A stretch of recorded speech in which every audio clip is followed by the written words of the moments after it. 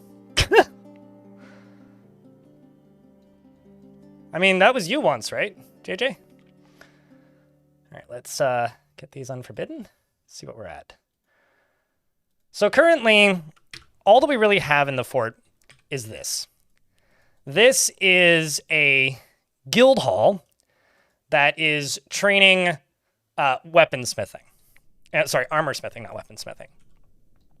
If I go up a few Z levels, this is most of our production. We don't have any farming. We are only gathering farming stuff from above ground. We've done a little bit of dyeing for funsies. We have a gather zone up on the surface. It is untamed wild, so I'm trying not to do too much damage. And we do have a bunch of livestock. We're raising goats. If I go to the fortress again, and we go down, I've got this staircase, and I got this staircase. Now, this staircase down by me here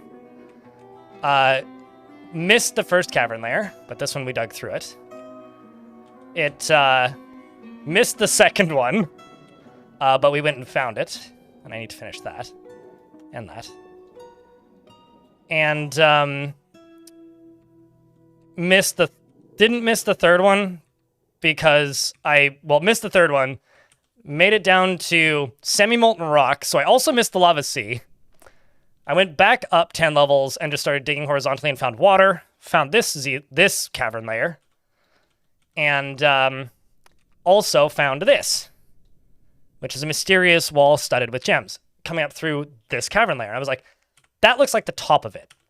So I dug over here and dug out this, which was the top of it, channeled down into the lava, and this is where we are setting up our industries down here. I'm gonna make a little wood stockpile and start making charcoal. And right here, is a little hole. A little hole that goes all the way up. And also there's tetrahedrite, galena, and all kinds of things here. A little hole that goes all the way up. This goes all the way up to here. What I'm gonna do is I'm gonna start redistributing the ore up to here, and we are going to drop it down through this tunnel, all the way down to here. I need to see if I can do this safely. That, or I might use a minecart-ish setup for this. That's the other thing I might do. Is basically set it up so that it does drop, but then maybe right around here it gets caught by a ramp, and then goes down to here, and gets stopped, and then they empty it. So that's what this is. I'm already smelting some hematite ore. We're getting some iron made, so that's that. We do have marble, so I'm kind of thinking about just separating that out into its own stockpile, and we just need to get charcoal. So that's kind of the plan for down here. I don't know what word you're looking for here, Tapioca. Excited to see a fun new fort. Yeah, me too. Curious to see where it goes. If you mean the guild, it's valued up enough because the request is for 30,000. We just don't have a very good broker. I wasn't gonna do an airlock. What I was gonna do is how do I put this? Basically, a minecart that would go down and then spin around a top area and dump at a point without any braking, and then hit a thing with braking that lands on a trap door that would open and drop it down one level, and then they can just carry it back up, is probably what I would do. And that wouldn't be too hard. Holes next to the staircase scare you? I mean, yeah, it's fair. That's fair. I mean, I am also gonna go through here and dig out this tetrahedrite. We're gonna dig out this hematite, and if I did it that way, and as long as I do it with wooden minecarts, that would actually be pretty safe. I mean, yeah, there'd be like minecarts rocketing down this at like the speed of but like, it's fine. It's fine. So that's kind of what I'm thinking. So this may actually get changed slightly, but now that I've got it mostly built, I can honestly do it pretty safely. I just need this done. This is the thing that truly scares me right here, right now. It's just these two. All right, so that's now done. I think I'm gonna farm down here. I think that's one of the things I'm gonna do down here. So let's get some seeds down into here. Chat, what's a common design thing that people do in Dwarf Fortress that scares you? Because clearly my my stairs in this area are scaring people. So what's something that I normally do or you see other Dwarf Fortress players doing that scares you?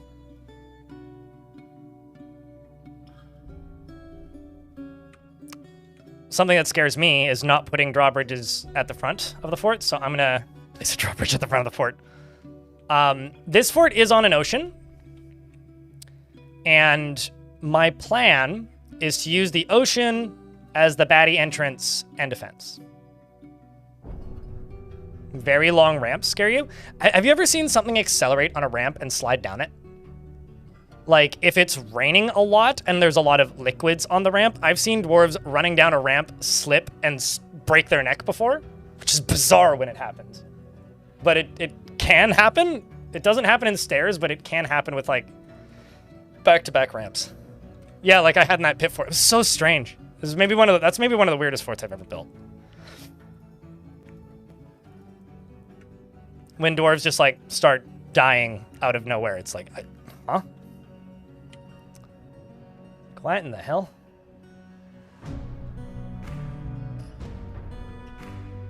How many of these am I actually doing? It's 10? Okay. Let's just do this. Plunk down some more of these. And then in regards to military, I've got 2 squads. Both of them are, well, actually one of them's armed now, right? Yeah, one of them is armed, the other one is not. I've been using them exclusively to go gather books. If I actually jump to this dwarf, who's one of my starting 7, she already has adequate leader, and I've been maintaining that and helping train that by stealing books. So periodically I take this squad and I tell them to go outside and steal books from monasteries. And in doing so, well, I actually had to delete it because there was too many books. In doing so, I already have a library. I already have a library here with quite a few books in it. But like I said, I had to stop it because I wanted them to go train down there for a bit. So I will reopen the library, but after I get a bunch of armor smiths that are decent at their tasks. But I will be letting them armor smith once more, just not for a minute.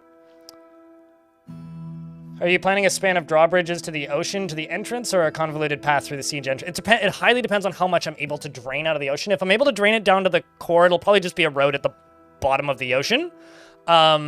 Otherwise, that's a possibility. It just entirely depends on how reasonable that construction looks once we get there. And I won't know until we're there. I will not know until we're there.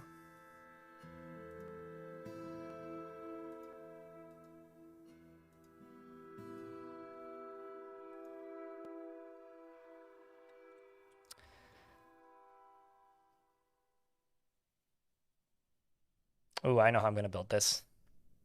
Every now and again, I look at something and I go, oh, I'm a genius. I just had that moment. It's always a good moment.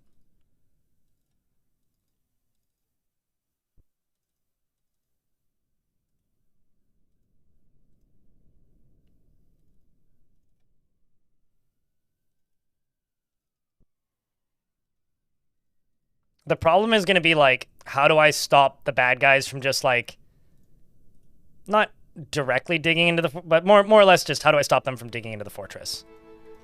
That's going to be the concern.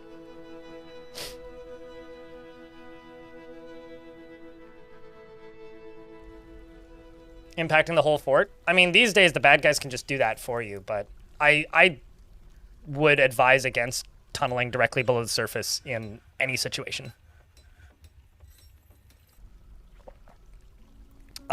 Leaders, tactics, and ambushing is what's used for invading, and the leader skill also helps them get elected as mayor. It's one of those skills. A human caravan from Gilnick has arrived. Where's Gilnick? What is Gilnick? The Union of Catching. Oh, so are they like the anti-union busters, or are they just union busters? Also, this merchant is 19 years old. What a young merchant. 22-year-old axeman. That is the oldest 22-year-old lady I've ever seen. Like, ma'am, you look like you're in your 70s. She's seen some shit, that's for sure. Oh, really? You have a shameless gremlin? Nifty. Did any of you guys see the video that I plopped in my Discord, by the way? It has voices from myself, Krugsmash, Unchowder, and Krugsmash voices a gremlin that shows up and then immediately leaves. Also, Krugsmash uploaded a video this morning. Just an FYI to those of you who've been like, I miss Krugsmash. He uploaded a video this morning. Go watch it.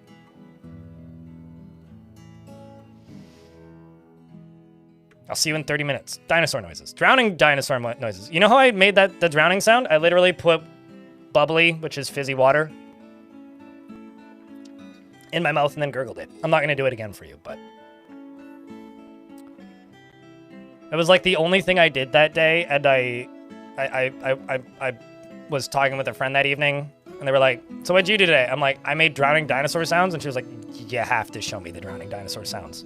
I think I nearly killed her with laughter. What is the black bubbly? It's not black, it's green. And I have a green screen. It's not black. I swear, it's green screen. It's lime. See? It's dwarf flavor. Pixels.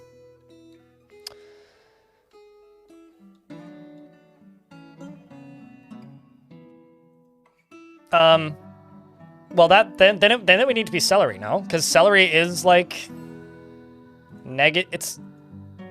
celery is negative calories, right? Right? I don't actually know how I got a figurine, but somehow I got a grown figurine. Did the elves lose a figurine on the way out? Oh yeah, also the map has had giant orcas, but also has had absolutely terrifying, admittedly.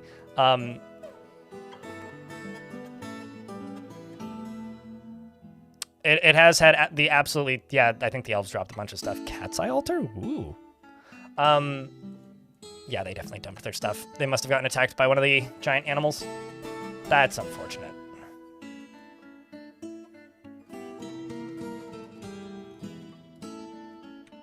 That is unfortunate.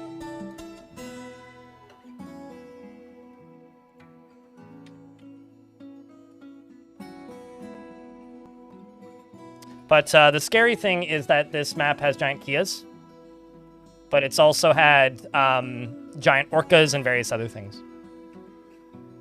Only if they come back. I kind of doubt they'll come back, personally. Radbug? Sure, if they come back, but to give you an idea, do you remember the river fort that I did not too long ago? That fort had giant alligators at the very beginning of the map that left and never came back. And I have a feeling we're not going to see those orcas again. Just based on historical, just for like if it's consistent with history.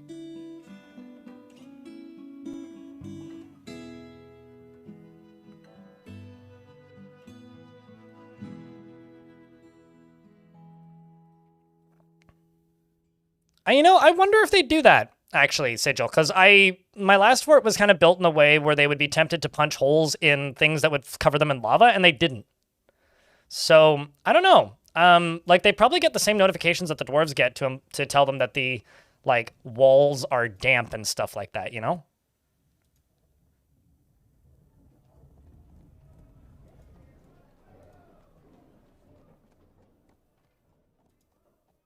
Okay, never mind. A lot of these are way too fancy. I'm just gonna grab the leather.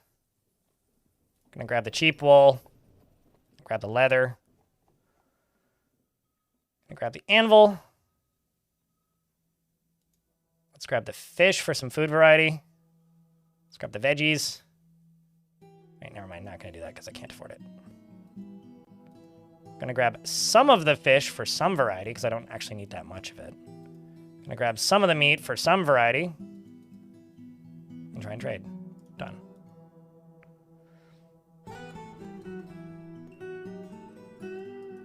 And what did the dwarves want to trade again?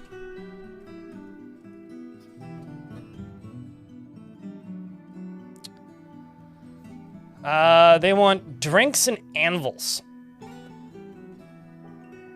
Maybe I could just keep 10 iron anvils.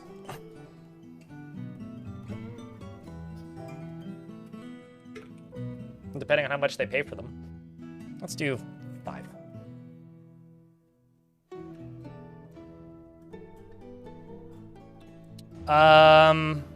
It's in lava melt now? I mean, what should you do with it? I would put it on a pedestal in, like, a temple or something that needs room value.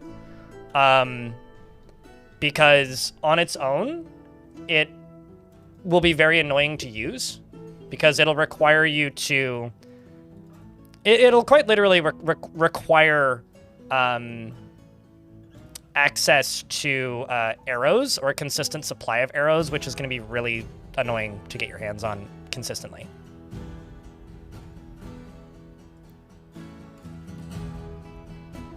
So I would use it to inflate the value of a room. It looks like we have marble here. I'm going to go to labor, stone use, and I'm going to go find marble. Say, no, don't use it for anything. Limestone. Don't use it for anything.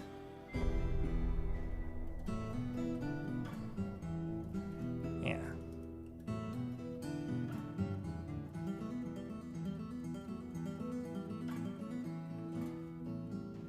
Yeah, true. You could put it into a weapon trap and then, like, use enemy ammo to load it.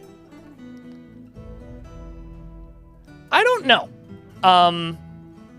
If one of them goes berserk, that'll happen. I've seen them go berserk more often than they did in the past recently. And I'm not sure if that's because of my dwarves tantruming or something else.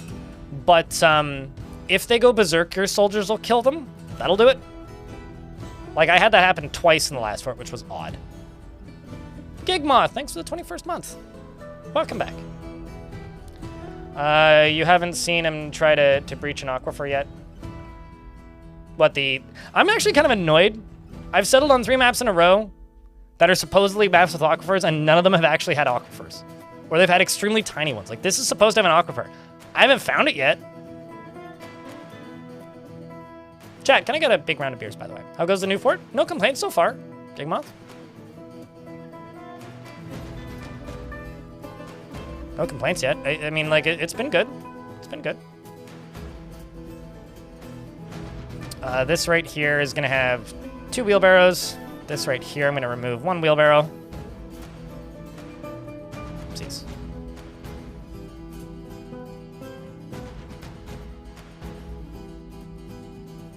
I may also change the orientation of this slightly.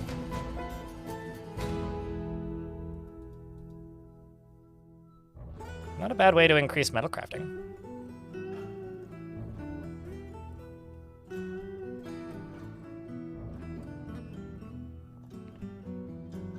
And others go like 20 deep.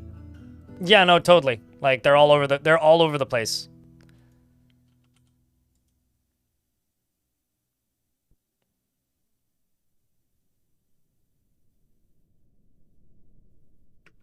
All right, so I'm gonna go right here. I'm gonna go furnaces, wood furnace. Hey chat, would you furnace?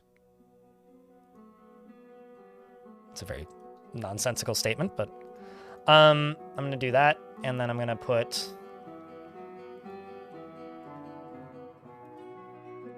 some blocks down here. And I'm gonna go back up this layer. And I'm going to put a stockpile right here. This is going to be my seeds stockpile. That's going to be for underground stuff, so plump helmets. Pigtails. Cave wheat. Sweet pods.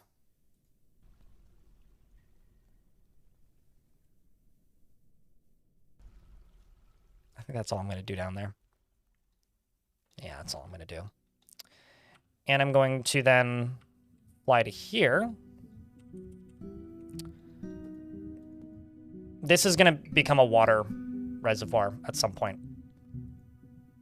And I'm going to go seeds, and I'm going to remove those. So plum helmets, sweet pods, cave wheat, pigtails. For right now, I'm going to go planters. I'm going to give it to my competent planter.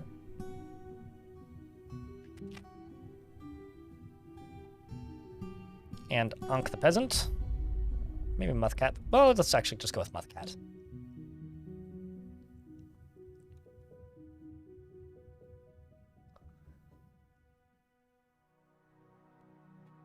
I don't really get annoyed because I just try to go underneath it, right?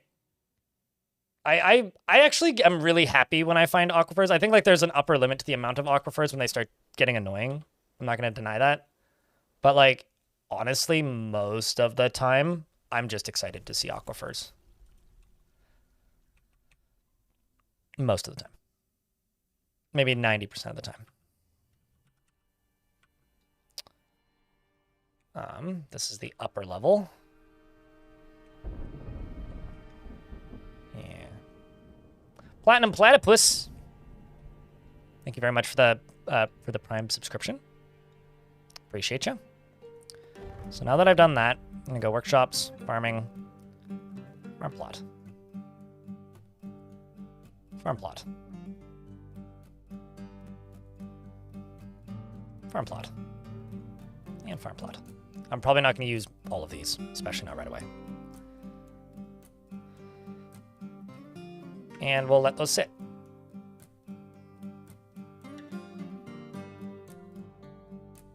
It's just a bit of a nuisance. Certainly, like if you're building something and you're planning something and then, you know, it shows up and then ruins it, that does kind of suck, but I don't know.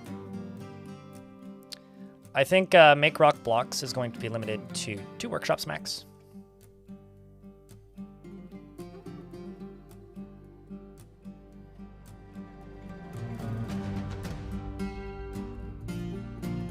You think aquifers are bugged?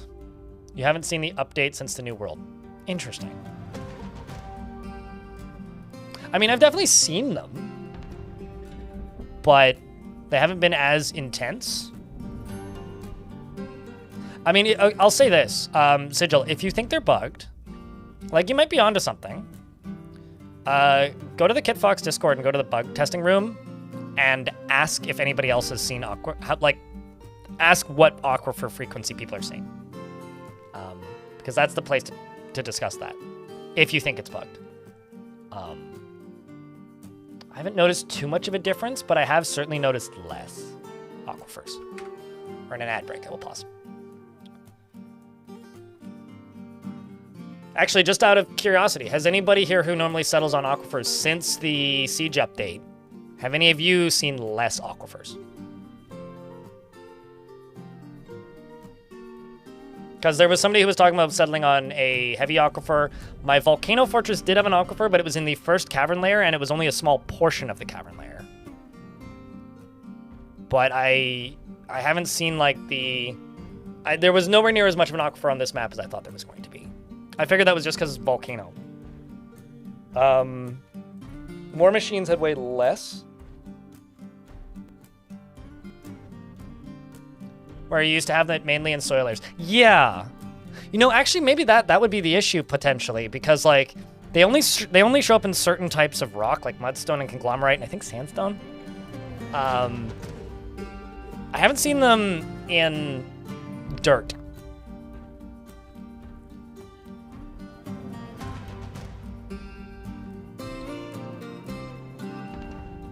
Starting late in 52X? Huh. I'm just gonna, like, ask Putnam. Or just mention it to Putnam. Put the bug into their ear. See if they say anything.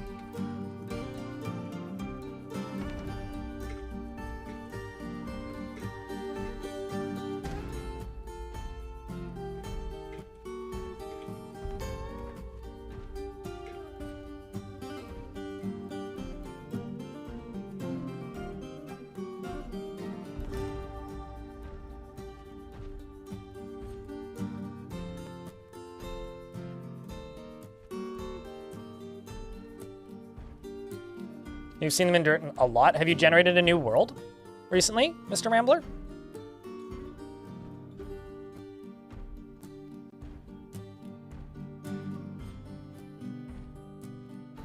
Because, like, we raided a stream last night, and there was an aquifer, like, everywhere. Yeah, same, DS.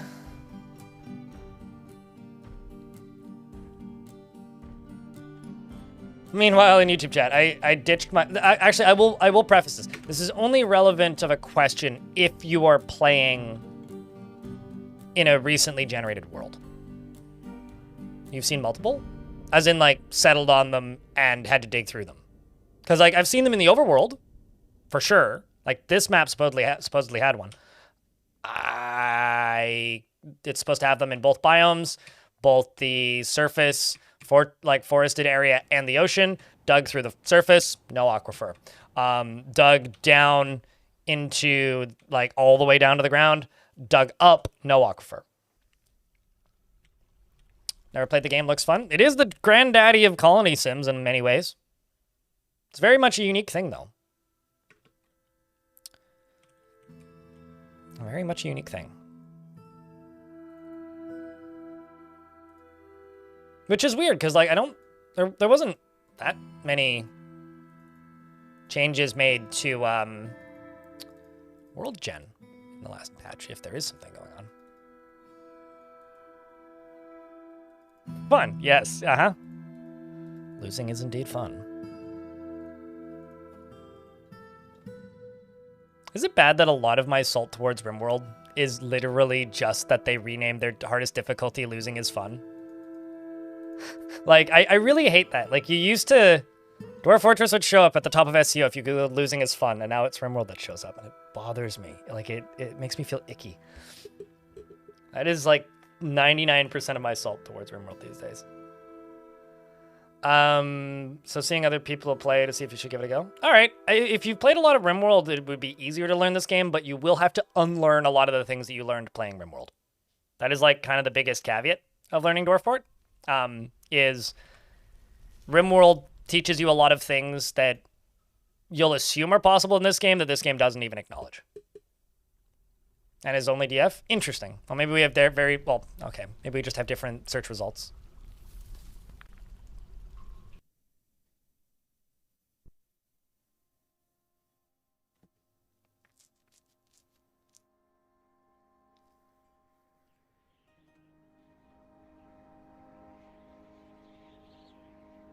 Didn't they also release a new version just as a new version of DF releases? Yeah, I mean, that's just me being annoyed for marketing reasons mostly. But it very much seemed that way. Your microwave died? Have you tried resurrecting it? Or giving it a green mushroom? Games that are very focused on competition do that, Sakadog. Where they'll be like, one game is like teasing an update for a long time, and then the other one's just like, day after that update's date is announced after they've been teasing it for a year, and then they're just like, here's a giant update that's paid. And it's like, yeah, they've done that several times. And it seems intentional, but it's impossible to tell.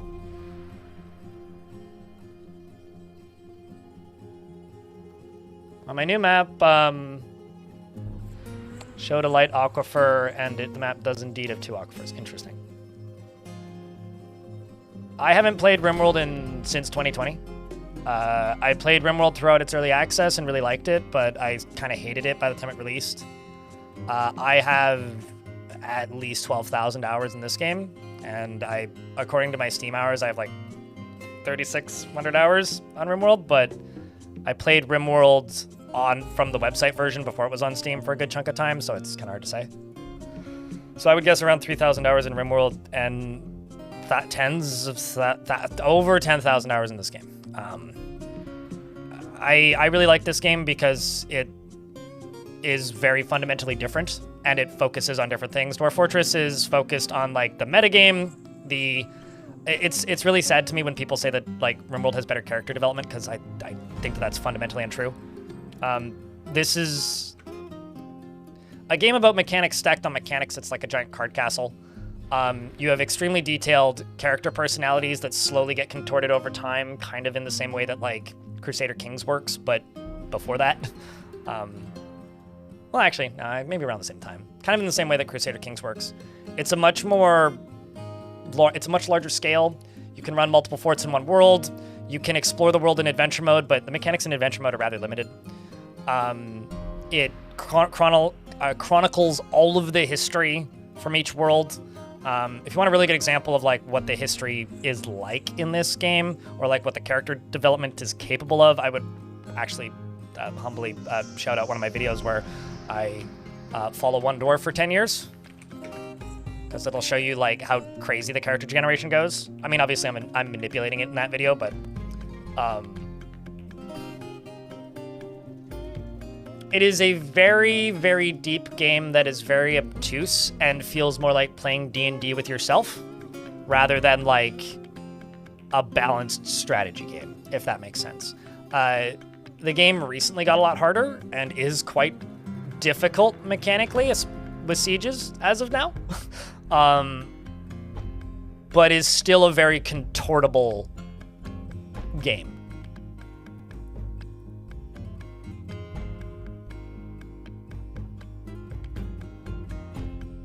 And also, it doesn't charge for DLC for Dwarf Fortress. Well, they charge for soundtracks if you want them, but I can't honestly. So in YouTube chat, Chuckington says, I noticed that especially more recently, RimWorld has fallen into what I call the Sims trap, where more DLCs you have, the more random free stuff you will just get thrown at you. Is that a good thing or a bad thing? I can't, like, the way you write it, it sounds like a bad thing when you call it a trap, but, like, that reads like a good thing. I don't know.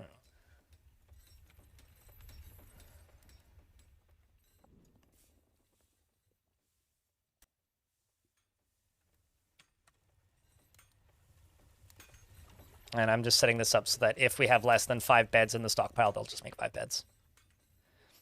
And, let's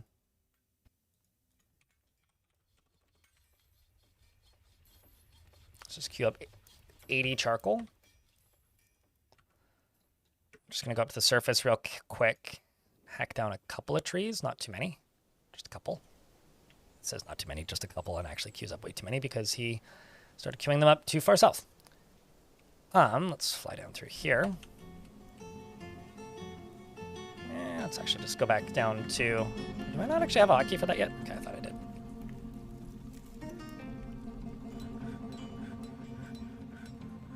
Let's go to here. Yeah, I don't know. One of my two favorite comparisons for like RimWorld and Dwarf Fortress, and I'm going to stick to this probably for the rest of my life, is if RimWorld is StarCraft, Dwarf Fortress is like a grand strategy game. If RimWorld is Minecraft, or if RimWorld is Terraria, Dwarf Fortress is Minecraft. But actually, you could kind of go either way with that. It's like they both come from similar ideas, but have completely different executions. Like if RimWorld is Tarkov, then Dwarf Fortress is Commandos.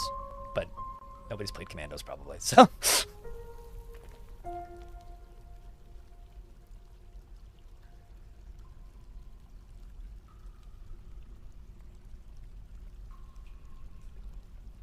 I mean, it is really fun. Like, a lot of people say that, like, the Hermit challenge is a thing that's fun to play in Dwarf Fort for some insane reason, cheesy. I don't think playing as a singular dwarf is any fun whatsoever, or 2 dwarves is any fun whatsoever. However, having a normal fort where you only focus, pay attention, and take good care of 1 dwarf is really fun, in my opinion. I really like forts like that.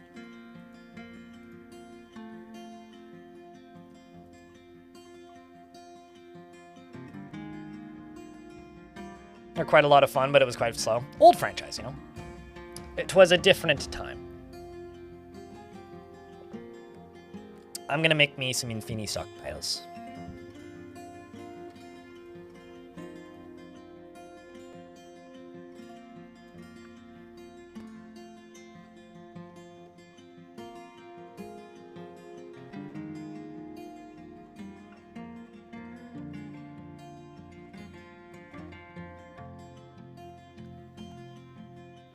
Having a main character dwarf is some of the most fun you've had in this game. I mean, it's maybe the best piece of advice you can give a new player for this game.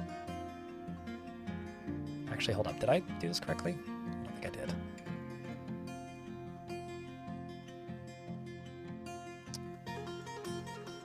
There we go.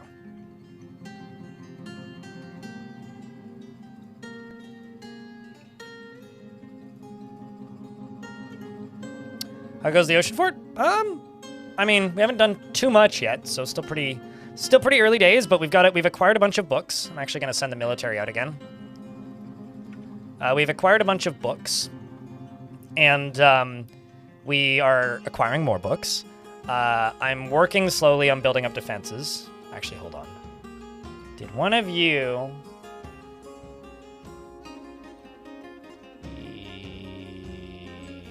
Maybe not. Okay, I see. Mac is just busy. I'm actually going to move Mac off of that task, and I'm going to give it to... Let's give it to Muthcat.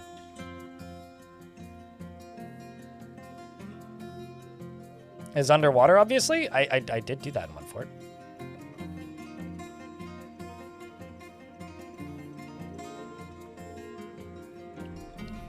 Okay, so let's send a squad on this mission to explore Spicy Letters. Note, explore. We're not actually attacking anything. We're just simply exploring. I'm going to abandoned and destroyed sites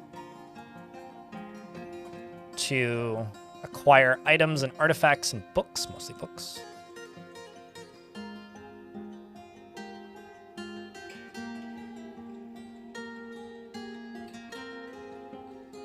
Potentially places with named items are also intriguing. There's a... Whoa, something destroyed that tower? Hold the fucking phone. That was a Necromancer tower when I started.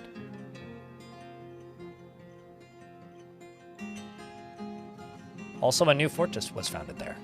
You don't see that very often.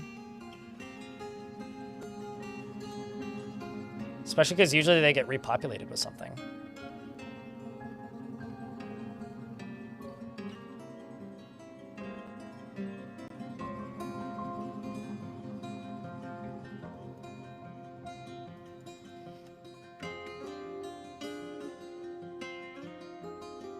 That's almost always the case. Can they invade you from there? Yep, but because they're not nearby, they won't invade me until I have enough population for them to know that I'm here.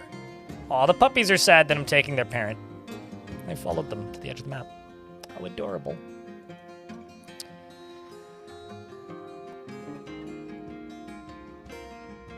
It's designed to screw you over and completely outside of your control.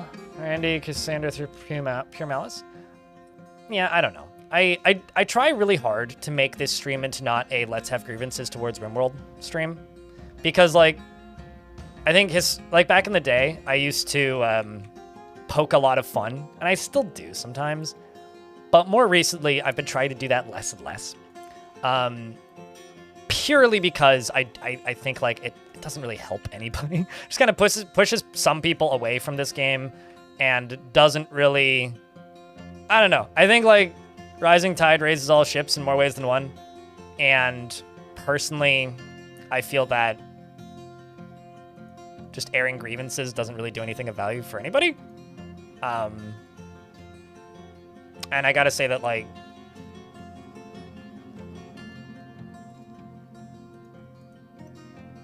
How do I put this?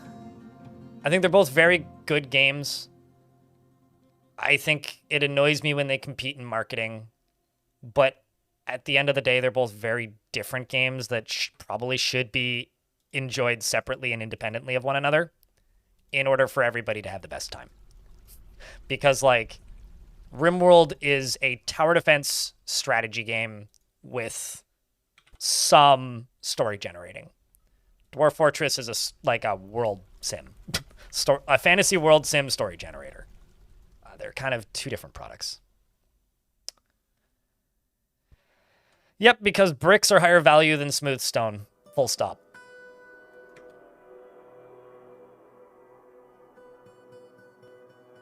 Yeah, I mean, RimWorld is like I realize some people think that like calling a game reductive or calling a game a tower defense is like insulting, which I think is exceptionally silly. But at the end of the day, a tower defense game is just a game that focuses on you defending a space, right? And I think that RimWorld is very good at that, and I don't think that's an insult. I've had a lot of fucking fun with some like with some tower defense games in the past. So okay, I need mechanisms right here. I don't need to do that from this menu, but let's just say rock.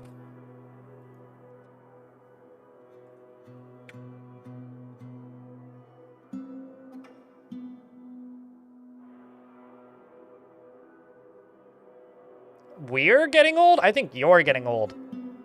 Because the Dwarf Fortress 2014 release was definitely not yesterday. It was definitely 11 years ago. Yeah, I mean, honestly, I think at this point, if I wanted to micromanage a storytelling game, I'd probably play Norland. Like, if I want a micromanage heavy storytelling game, I would probably play Norland. Because I honestly think that I like the style of storytelling in Norland more than RimWorld. But it has a bit more of that. And it also does a bit more for me. Let's see how these explorations went. It does more for me in that regard than the directions that RimWorld went in. Whereas Dwarf Fortress covers all of like the storytelling, the world sim, like the big picture stuff. And if I just want to build a thing, then I'll just play Songs of Six.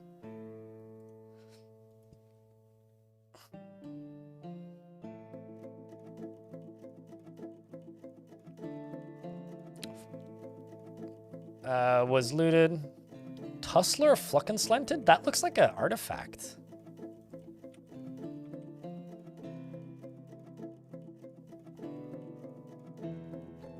But it's not.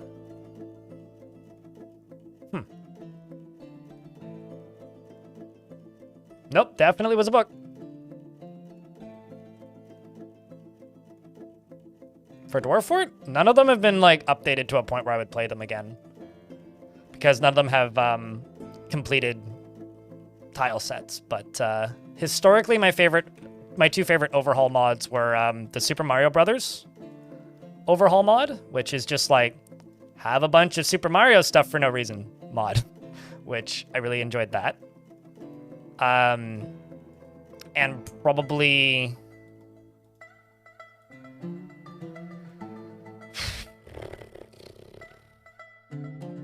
thinking. Yeah, probably the Mario Brothers mod. I really like the Pokemon mod, but I don't like playing it. I like reading Pokemon lore generation because there's something about he was a legendary Pikachu. He was associated with thunder and storms. In the year 277, he invaded the town of whatever the fuck and slaughtered 175 people. Like, that kind of shit's just funny to read. And I find that endlessly entertaining. But, like, I have no interest in actually playing that mod because it just, it's just like, here's a bunch of random creatures that make no sense to be in this world. But, like, yeah. The problem is, like, most of the, like, the biggest issue with the overhaul mods for Dwarf Fort is there used to be a very rich collection of them for a very small community. Like, when Dwarf Fortress was free, there was hundreds, maybe, of people playing Dwarf Fortress actively. But because all that you needed to do to overhaul mod the game was just change all of the flavor text and tweak the numbers, because it was ASCII, right? You could get away with some pretty elaborate overhaul mods with very minimal programming and art skill. And now you need like 6,000 sprites to convert the game. Or you have to play it in ASCII, which I'm not willing to do on stream. And the like overhaul mods, some of them are in development. Like as far as I know, the Mario Brothers one is slowly getting sprites, but like I fully expect that to take a very long time. Like these days, like the way mods work, it's no longer overhaul mods. It's now like also the Long Nights is very good probably. That's like knockoff 40K basically. Like the what's the word I'm looking for here? What are the words I'm looking for here? Now that they require such large sprite maps, the game's kind of... The community isn't big enough to support mods of that scale, so the main mods that you see now are... And this isn't like a knock against them in the slightest. The main mods that you see now are like a whole lot of small piecemeal mods. So like this mod changes what these sprites look like. This is a package of weapons. This is a this thing. But like the big overhaul mods, there really isn't any. I guess like Master Fork is coming out, but that's like a rebound. That's like the FTL fan balance mod for FTL. But oh geez, I forgot to turn off barrels. I like to not use up all of my bags. I have a bigger stockpile instead. Oh well. It's more of along those lines than, Sure, Darius, yeah, I guess. More armor variety. Like, you practically need a team to do it now.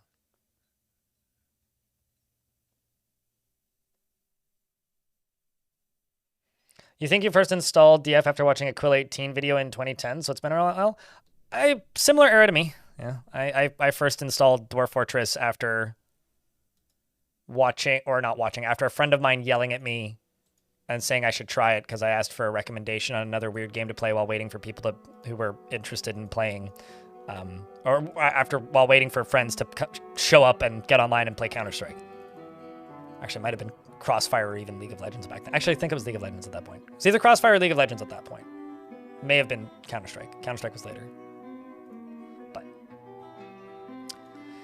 When I was waiting for people to get on Vent, or TeamSpeak, I was playing, or trying to play, games like Dwarf Fort. Gonna make 3 infinite stockpiles here. 1 for wood, 1 for ore, and 1 for this stuff. I think we'll do...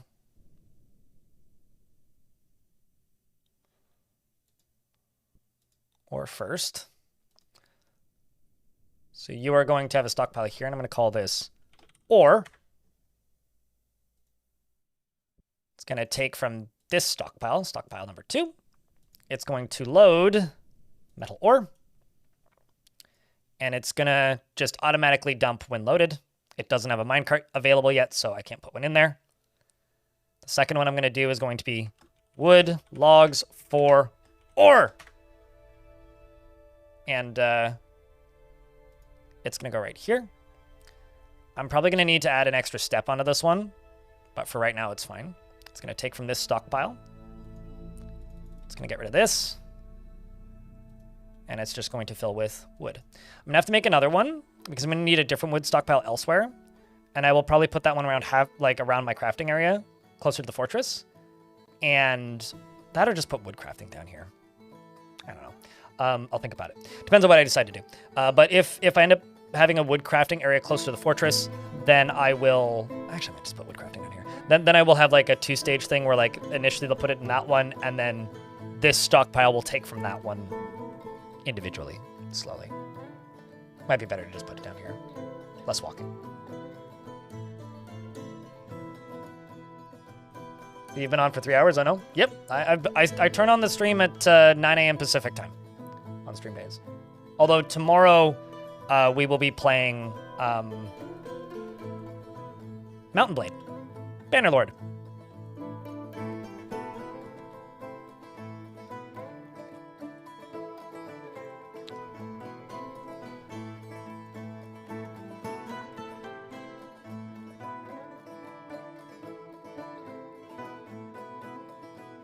Gonna load these.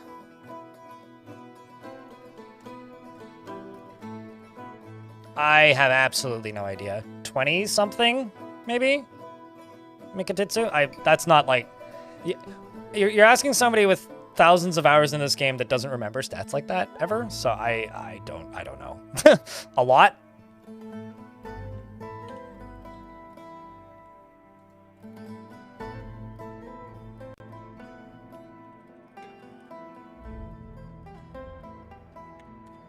Let's make 3 wooden mine carts.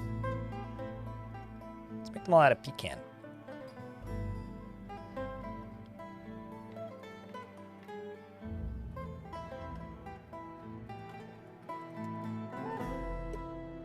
How often do I start a new world? As often as I feel like it. I've started a lot recently, but that's because there was a pretty mechanically hefty change that came in. Sometimes I keep a world for 6 months. Sometimes I keep them for 2 years. Sometimes I keep them for, I don't know, a fort. When I get tired of the world. Vibes are probably going to be the answers to most of these world-related questions. Vibes.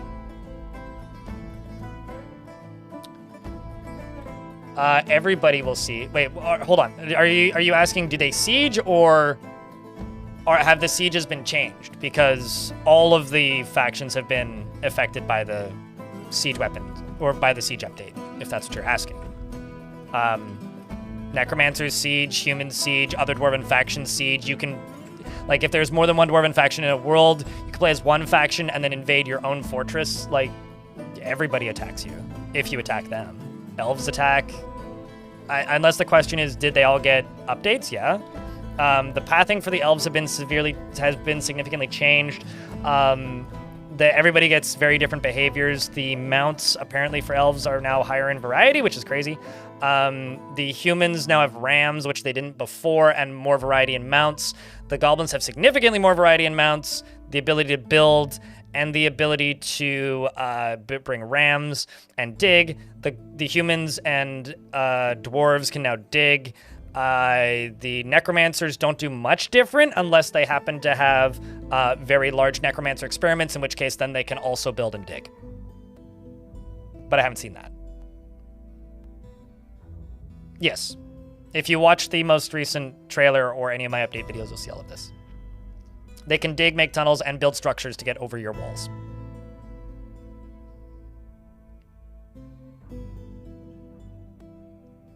Although I haven't done enough underground forts since this update to see a ton of the digging.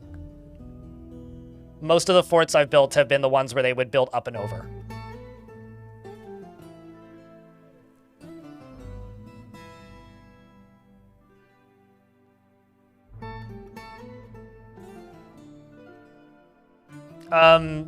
You can't automate lever pulls, said Jill in YouTube chat, but that's what pressure plates are for. You could literally have a dwarf push a minecart over top of a pressure plate that resets after a while, or over top of 2 separate pressure plates that literally do that. So, yes, you can do that. Chat, it's Thursday. What are you guys up to this weekend?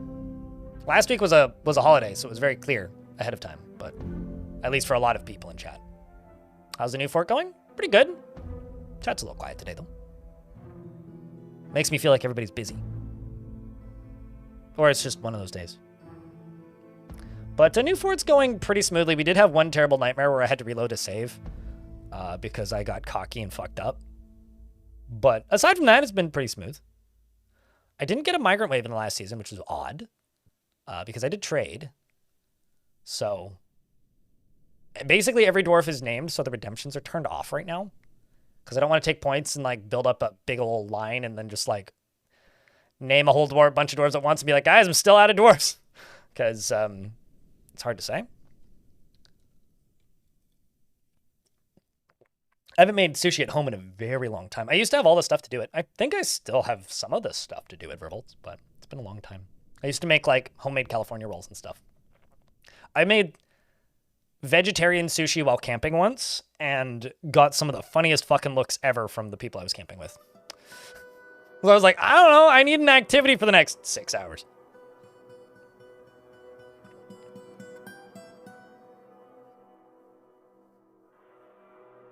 You're staying in and playing Sekiro. Really?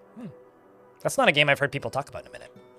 It's kind of like, you know, been out long enough that it's out of the limelight. Speaking of limelight and companies being in and out of the limelight, I swear to God, if the stuff going on with Ubisoft ends with Ubisoft shutting down Trackmania, I might cry. Like, genuinely, I might cry. It's like, whatever you do with this deal with Tencent, do not the Trackmania.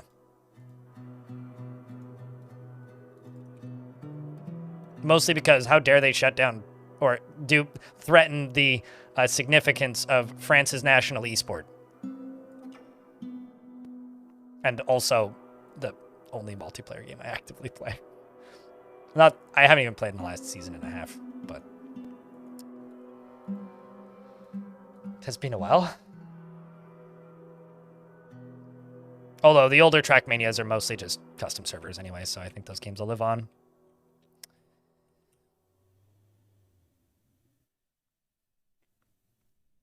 I mean, maybe the multiplayer ones could, or the official ones could, but I think that Trackmania will have a bright and insignificant future as it has for the last, you know, however long it's been around now.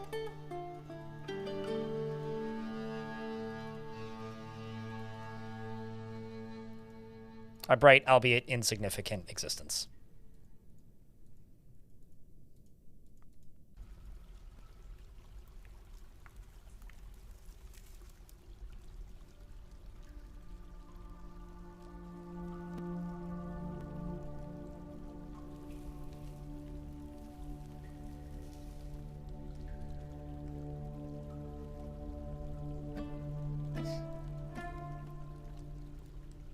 I mean, this fortress is called Wave Pool, Reinhardt, so...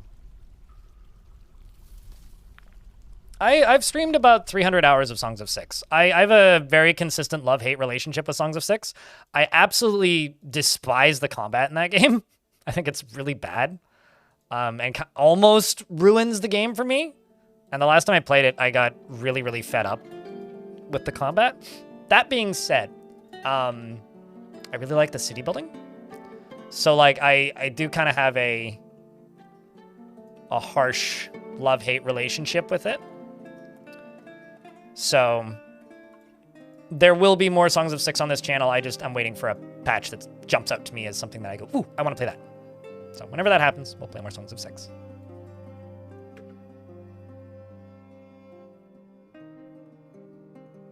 Rings of Saturn. You mean Delta V?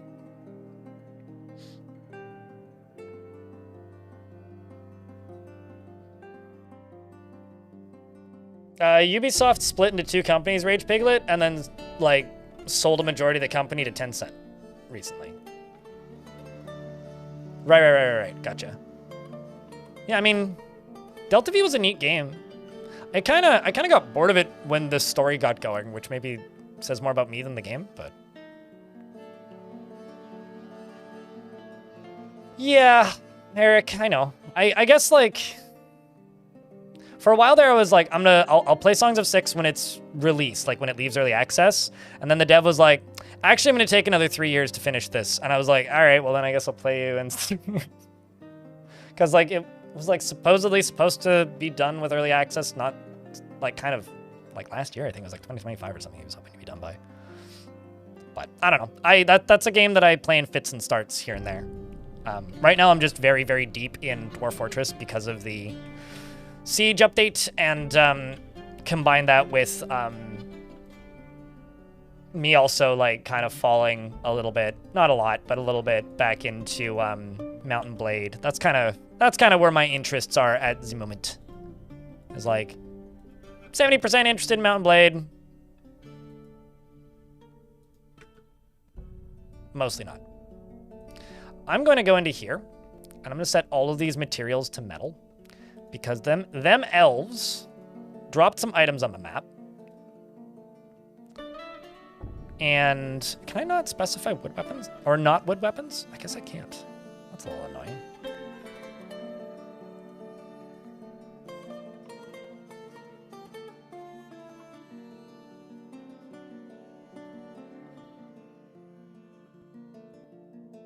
No, okay, I can. I just have to do it after the fact. Individual choice weapon melee. Okay, so if it's individual choice melee, I can't specify material. That's a bit annoying, actually. But I could just be like... Okay, whatever. I will just not do anything with this dwarf. And then just get some weapons made. Let's just do 10 pig iron. And then you 10 steel. And let's just go to these and go whoop, whoop, and whoop.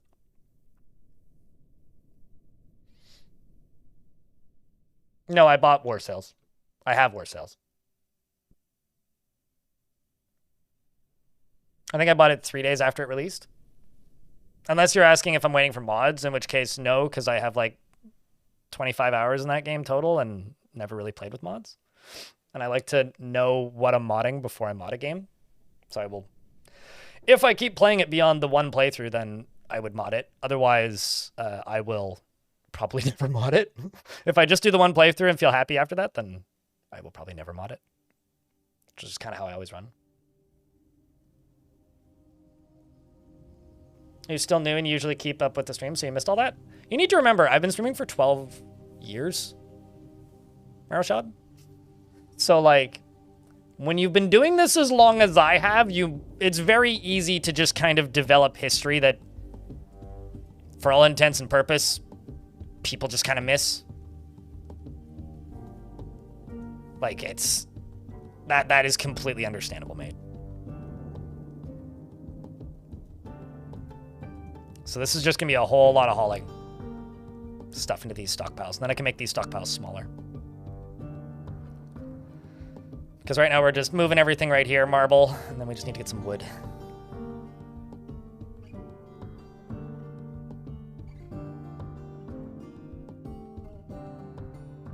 I don't know. I'm not... I'll be completely honest with you. There are some games where, like, I'm cool with, like, dissecting and deconstructing and, like, talking about the details and minutia of whether or not, like, something is good or balanced. I am not even remotely equipped to do that with Mountain Blade because, simply put, I played a shit ton of the original. I never touched Warband, never modded the original because I played it when I didn't have consistent access to high-speed internet. And, I just like to enjoy it without having my enjoyment spoiled by people being like, it's bad for this reason, or this was better, or this was better, so let's just not. Congratulations. Well, cheers, Popped. What's up, dude? So I could care less what you have to say about war sales, Tapioca. Feel free to bitch in your own time. And I will too.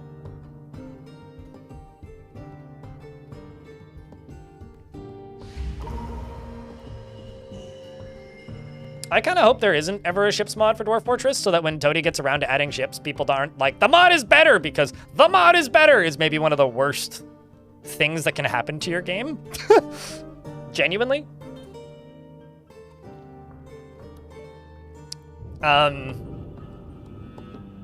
Darius has been taken by a Fey mood.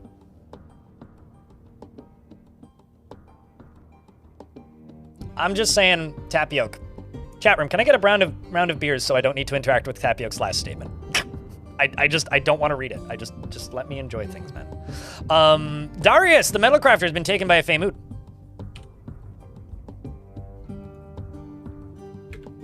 Everything is derivative.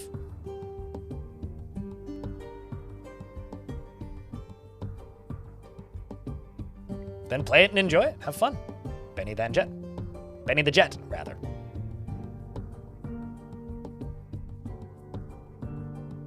No, dwarf dig under ocean. Dwarf don't need ship. Dwarf don't need ship. Boats is like in the to-do list for Dwarf Fort, but that's like years away. And we are getting our first, well, probably not weapon, but Darius is a talented metal crafter. Grabs iron bars and works furiously. No, it's a song, Benny and the Jets.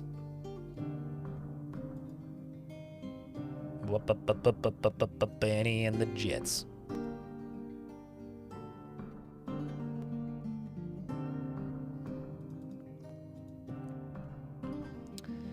If the amount of pig iron bars is less than 4, make 10. If the amount of flux and iron is greater than 10, and I need to go mine out some flux.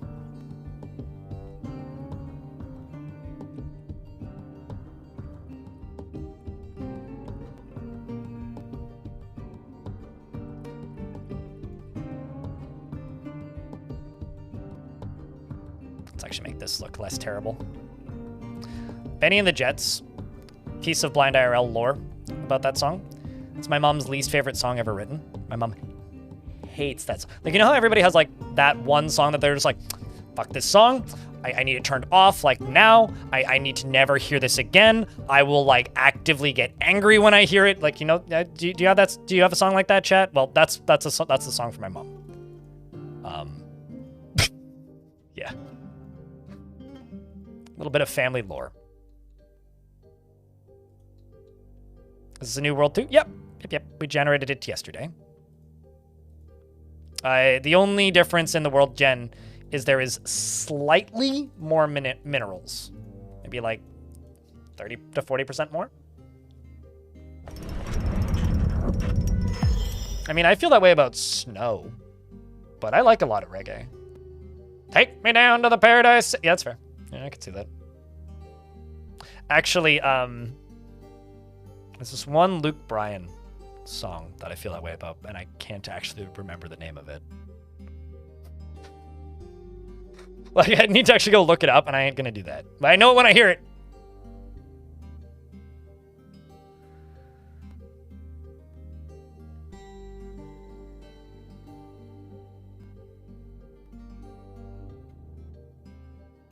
You should. Some Dwarf Fortress players want ships. I ship dwarves. I respect it. Shani Noel.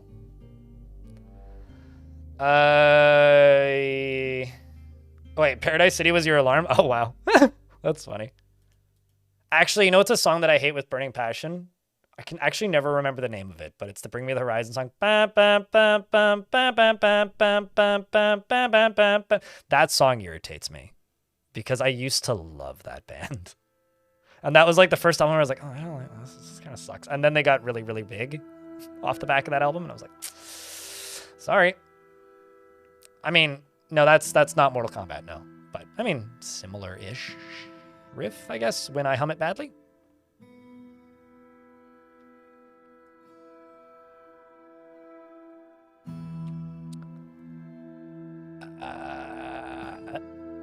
There we go. When flux boulder is greater than 10, when iron bar is greater than 10. Big iron bar is less than 4, make 10.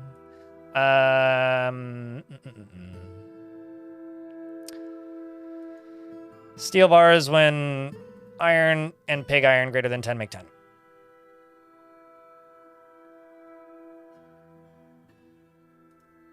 And also that. We'll just let that run for a while. Speaking of Mortal Kombat, the Toasty guy apparently just retired. So good for him for having enough of a video games career that he's capable of retiring. That has to be an achievement, like, in and of itself.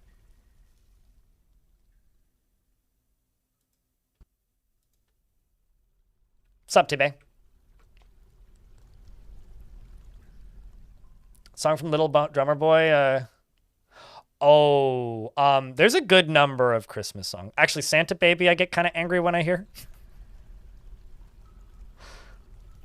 I also get kind of mad when I hear I want a hippopotamus for Christmas, which made me drink a lot more during Christmas at my ex's family's place. When I went over to my ex's family's place for holidays, I spent a lot more time doing that. Did I completely miss the artifact? What? Did it not pop up? Did it pop up? And did I close it? Anyways, Darius has created Commoneth Gakast, an iron earring, and all craft shipped is of the highest quality. This object menaces with spikes of iron. I must have completely missed it. That's wild.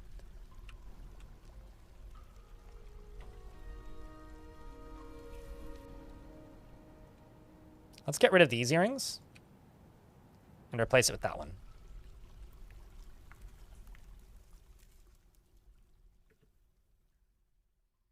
Spiky gothic earring. I mean, sure.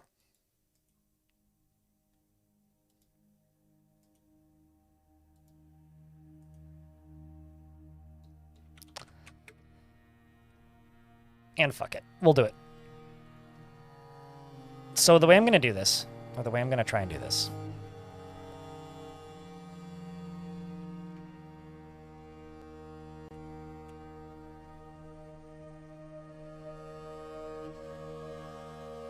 I wonder if they can even access this at the moment. Yeah, they should be able to. Unless I covered up the stairway at the top, which maybe I did, maybe I didn't. No, I didn't. So that's going to go all the way down to here. It's going to go over to there. It's going to go down. It's going to go here. And it's going to go here. Actually, it's going to go there. It's going to go there.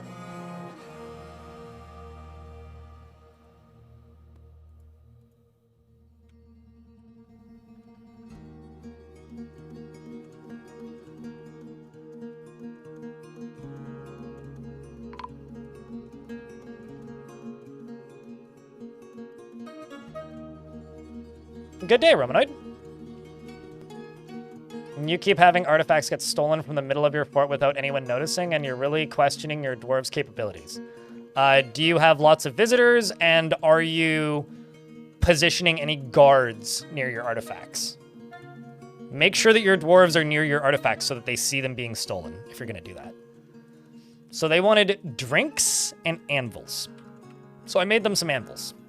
Let's do some trading.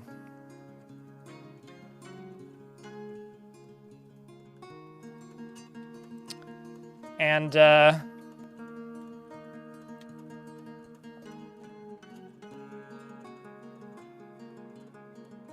sell a couple things of wine. Maybe a peach cider.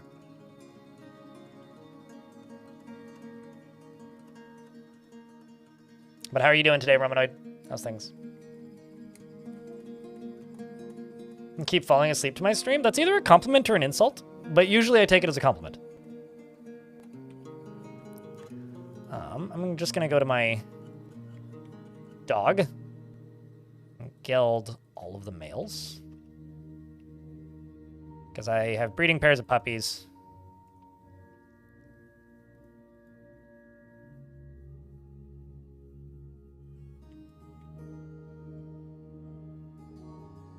Oh, is that why everybody's getting sponsored to play Total War all of a sudden? I logged into Twitch this morning and looked at my following list and noticed that like a third of my following was streaming Total War and getting paid money.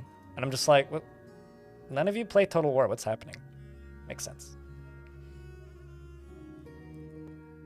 Yeah. And stationed guards to it, but they still stole it undetected? Wow. So that means that, like, lots of people are in on it. Like, the thing is, like, the crime system is really neat, Dead. It's just, like, impenetrable even if you play a lot of this game. Like, it's not that it makes no sense. It's just there is a lot going on with it. Maybe too much. And the UI/capabilities of the player to stop it is not finished. Like, that was a system Tarn was working on before the Steam version was released, and then Tarn took the 2 years to make the Steam version and released the Steam version and hasn't gone back to it yet. because then, you know, they had to get the adventure mode out and then do all the siege stuff. Also, can I just say, the time for all the siege stuff was really fast when you actually think about it. Adventure mode released in January, right? Like the initial release for adventure mode was April for the beta, which was unfinished and not ready for public consumption. Released into the game in January, I think. And then by like October, we got all of the reworks for ranged combat for Mark's Dwarves, the colored beasts, the dye stuff, and the siege stuff. Like, that's kind of a lot, actually, when you think about it, for Dwarf Fort. That's a pretty good payout for some lower end stuff. So I requested dyes from them. And it looks like they did. Wow, that was expensive.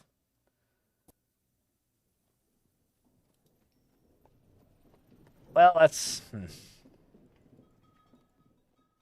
mostly just wanted the bags. I think I'm just going to buy the cloth and make my own bags, actually. I'm not super surprised those were super expensive, but I'm also going to buy those bronze bolts.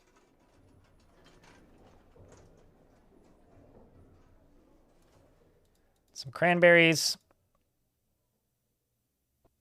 And some cheese.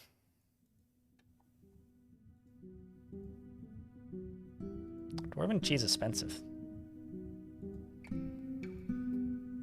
All right. Tim meets with the outpost liaison. Says, I'm your liaison from the mountain homes. Let's discuss your situation.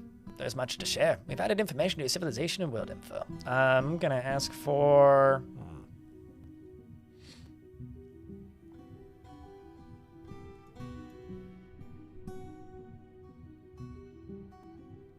bags.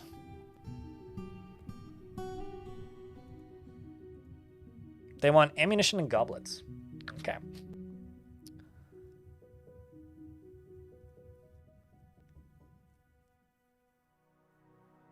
Nothing, because you have everything. Linux Genix. Specific gems that you may run out of, maybe? I don't know. I don't generally settle places that have everything. Books, maybe?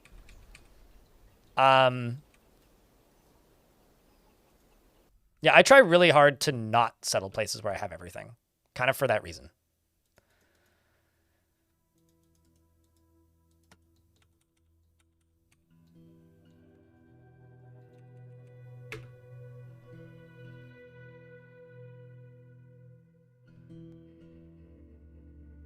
You started playing in January and you honestly feel spoiled with this content?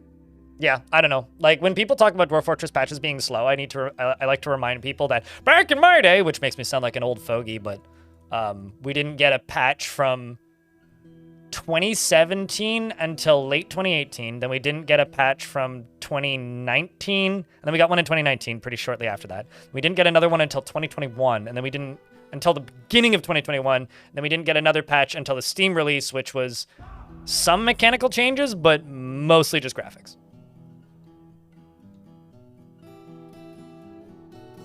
Ooh, this is concerning. This is twice now that I've gotten no new migrants.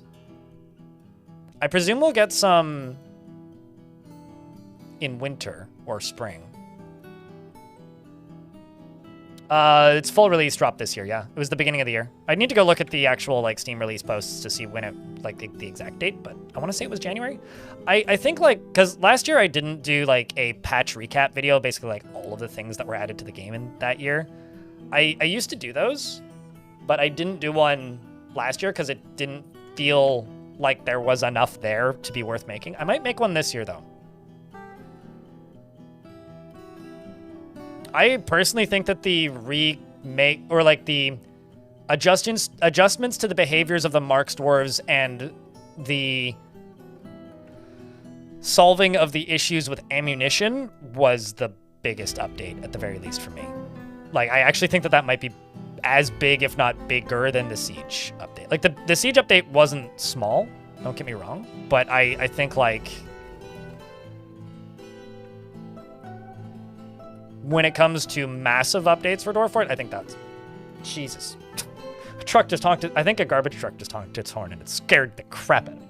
Yes, it's backing out of my driveway.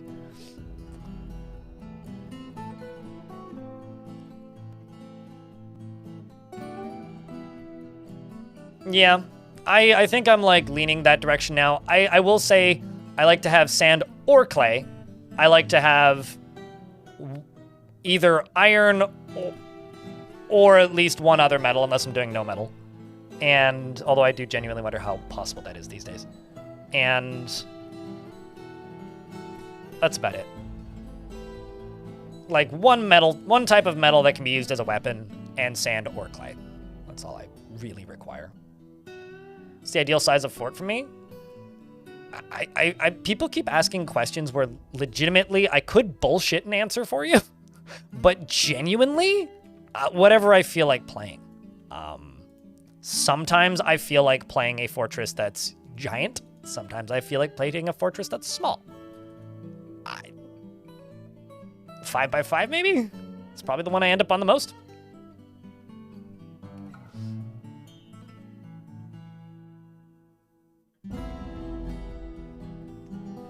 Oh, you like porcelain? Gotcha. Just like making jewelry in Dwarf Fortress? So good to get rid of shells. I hate shells.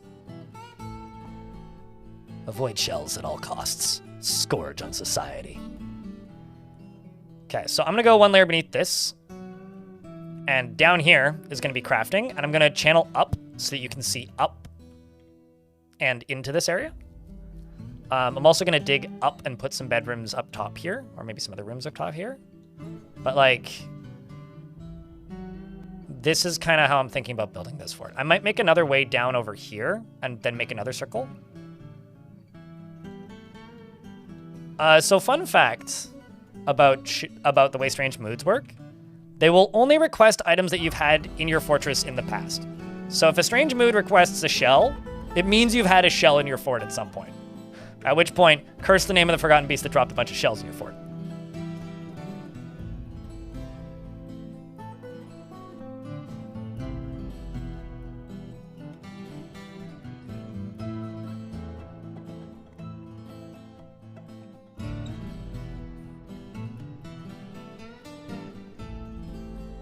Unless you're trading with the elves. Well, even then, like, whoop, actually see a spot that needs to be that I fucked up. That's fine. I mean, even then, like,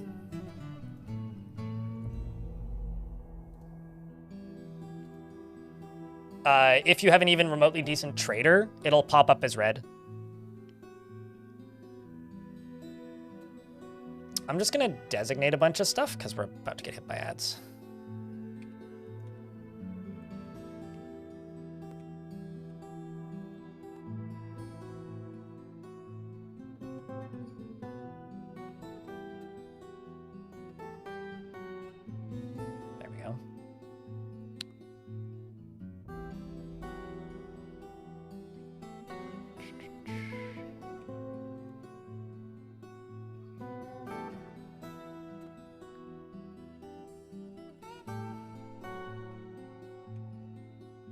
There we go. Except I'm going to pause these and pause these. We're in an ad break, so I will pause. Yesterday I had a strange mood that required bones. But since it was a new fort and never butchered anything, I guarantee you there was bones in the caverns somewhere. But I think bones are also one of the defaults. Like anything that like they'll obviously request bones if they're a bone crafter, right? Just like they'll request shells if they're a shell crafter, regardless of if you've had them or not. However, if it's like a metal crafter, they won't request shells for their sword artifact unless you've had shells. Does that make sense? So if you have a wood crafter, they'll request wood regardless of if you have wood or if it's a carpenter, you know?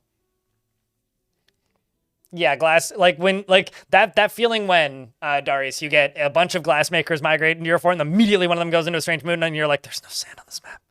I think that's maybe the most common one. It's lighter, Rare Rage Piglet, and dwarves don't need to be as in shape to have decent dodging ability. YouTube chat is asking about leather.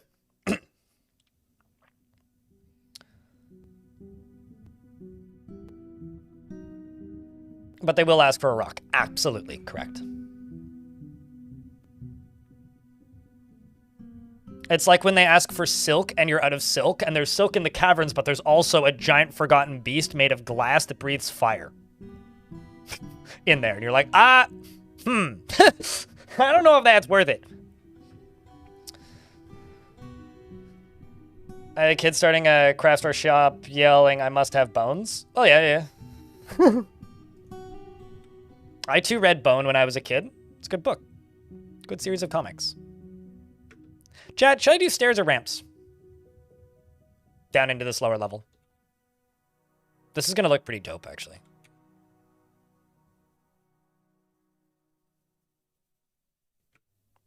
Now it kind of looks like an alien. It's got like eyes. Ramps. Okay. Ramp.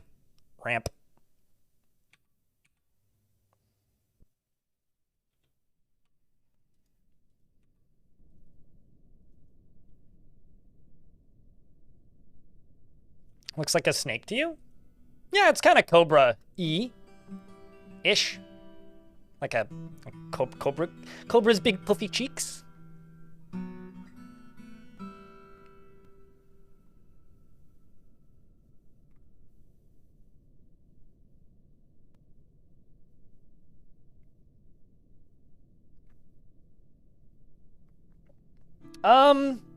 I will say, Sigil, Mark Swerves also have a much better range of fire than Mark Swerves do. Tim, you have a guard dog, don't you? Have I given you a guard dog yet? I was going to give you a guard dog. There you go. So Tim now has a 5-year-old Cyril Rhodeses, who's socializing right there. Once I get a migrant wave, I will remake the thing. Water slide. It might turn into one. Hopefully not, but we'll see. Yeah, I haven't had any migrant waves the last 2 migrant wave seasons. I will re-enable dwarf naming when we get that. Oops, that I can turn off because we've finished trading. This dwarf was exhilarated remembering getting into an argument. I'm sure that you are well liked.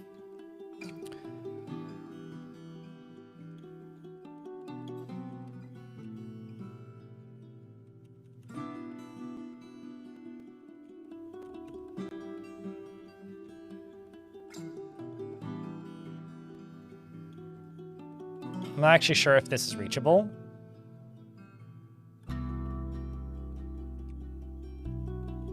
It is not. Okay, that explains that.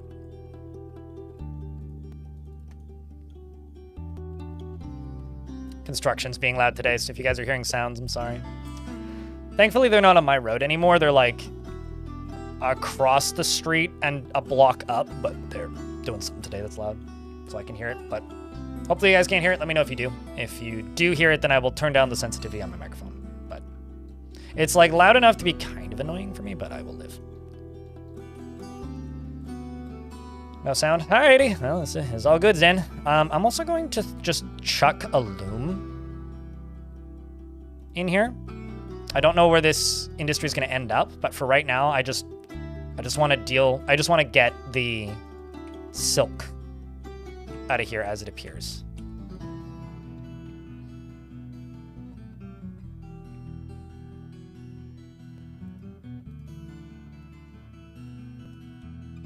Okay, so this right here is going to get a ramp.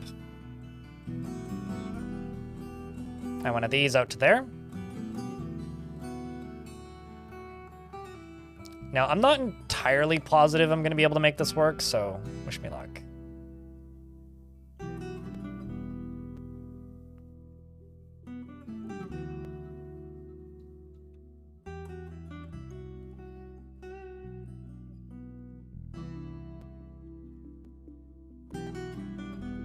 So if I built that, yeah, you just cancel that. So basically I have to get rid of you, and then make you just into a ramp.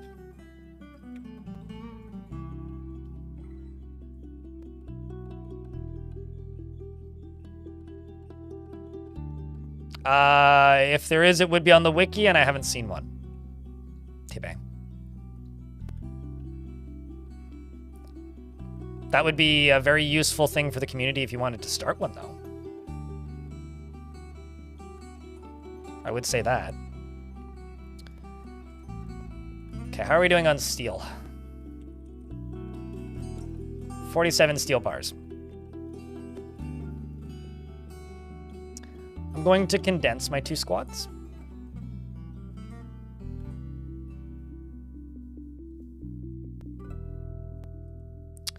And I'm just going to do steel spear, steel shield, steel helm,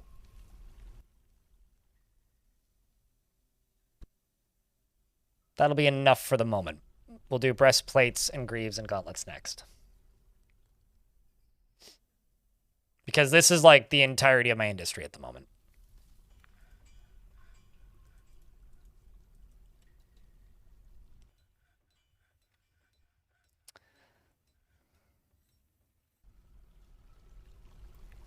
You know, I forgot, well, not forgot, but like I wasn't thinking about what I'd said a minute ago, Doc Randall, and saw no sound here. I was like, oh shit, am I muted? I literally like looked and then went, wait, no, that's not what he's talking about.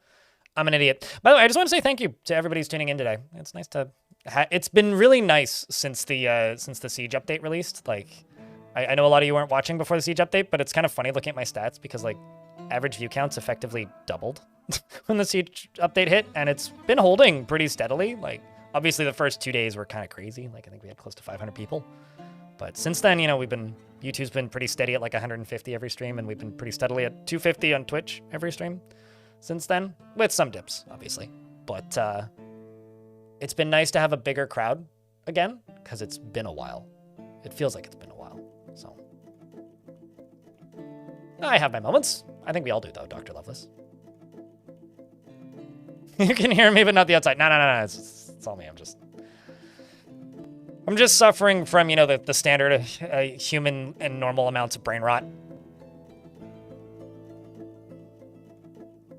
Yeah, I started to watch because I noticed when I wanted to watch a vid about it, you were streaming on YouTube, so that without YouTube, I wouldn't have found you on Twitch. Yeah, no, I mean, I've said this many times. YouTube is a thing that I do as the marketing arm for the streams, but also, like, some people don't have time for streams, and so then I can appeal to those people as well.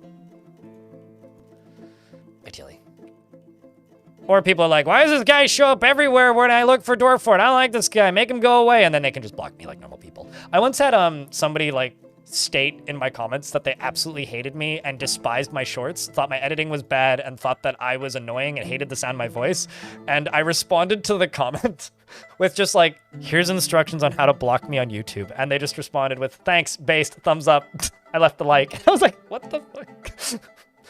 It's like not the response I was expecting. But also, just be amicable. It's like, you know, you can click the 3 dots and say, stop recommending this, YubTubs.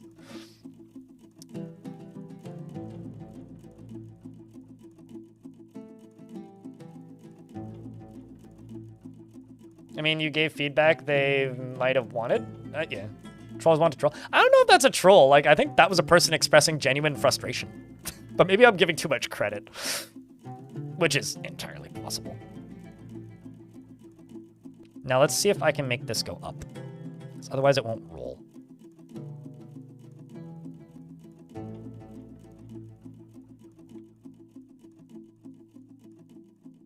In their defense, they've never commented again.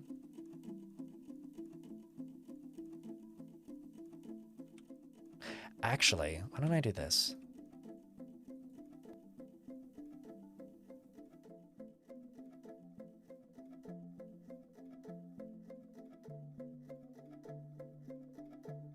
Yeah, because Tolkien... Okay, so YouTube chat is talking about, like, Tolkien versus D&D. It's like Tolkien came up with the concept of... Tolkien came up with Mithril, D&D came up with adamantine. Yeah, probably. Direct. I feel like most trolls, like from my experience in this industry, most trolls are either children that just do that to everybody, and that is just how they communicate on the internet, which, honestly, fair. Been there, I felt that, I know the feel. Or they are older people with no tact. Like, it's like maybe 1 in 10 is actually malicious. It's honestly mostly incompetence from my experience.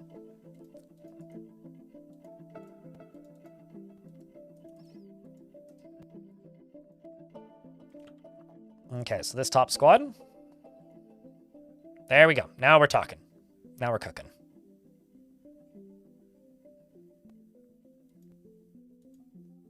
Most of them are constructing buildings. They are set to off-duty, so they're not actually training. I should get them training for a bit. Weaving thread into cloth. Constructing building. Constructing building.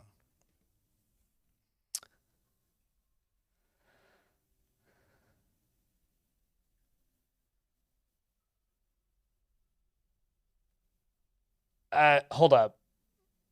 I have no idea what any of that means, so I would like to ask questions, but since you stated that you're not taking questions, I won't ask questions.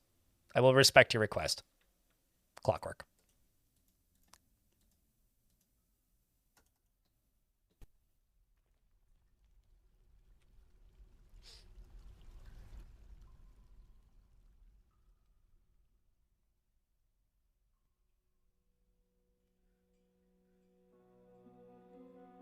Is it bad, Shane Noel, that my... So they said, hey, but Gygax did take it from adamant in Greek mythos.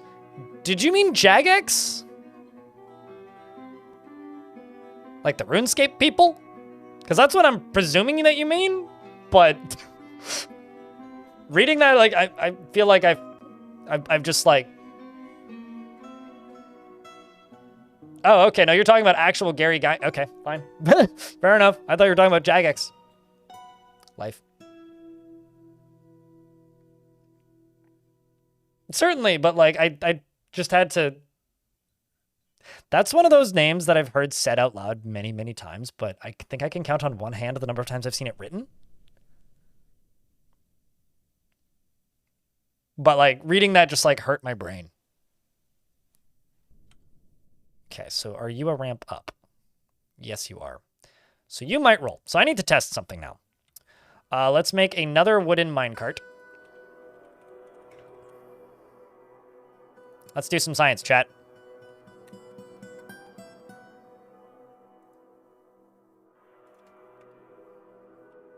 First, we need to make a wooden minecart, though.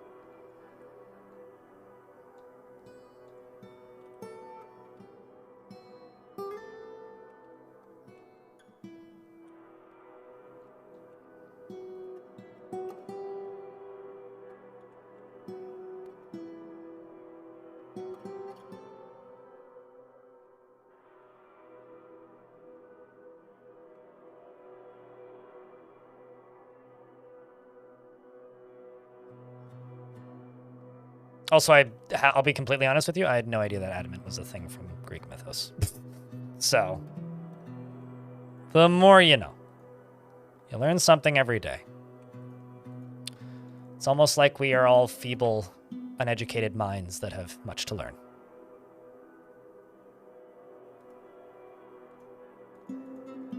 At least I am. I don't speak for you guys. I'm sure you guys are all like absolute geniuses on the top of your class and literally everything, and I was a C student.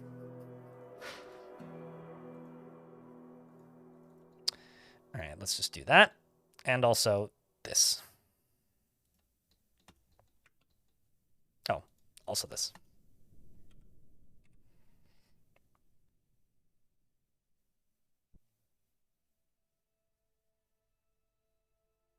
Nice, Viking. Sorry, it's a natural response. How goes the fort? It's going. Is that a mad face? Not intentionally? I guess so, now that you point it out.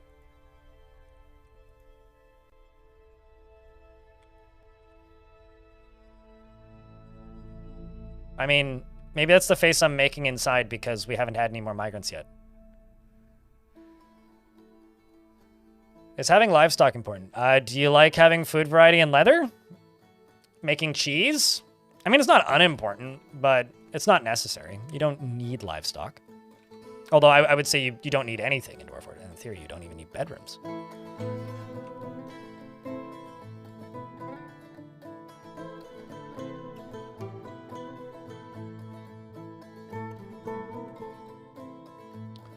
Okay, so we have now made a bunch of steel gear.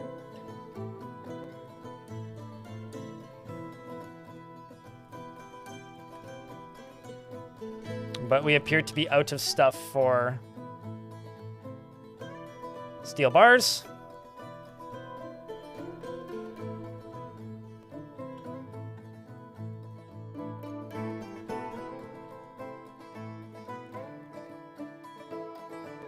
Don't have enough iron at the moment.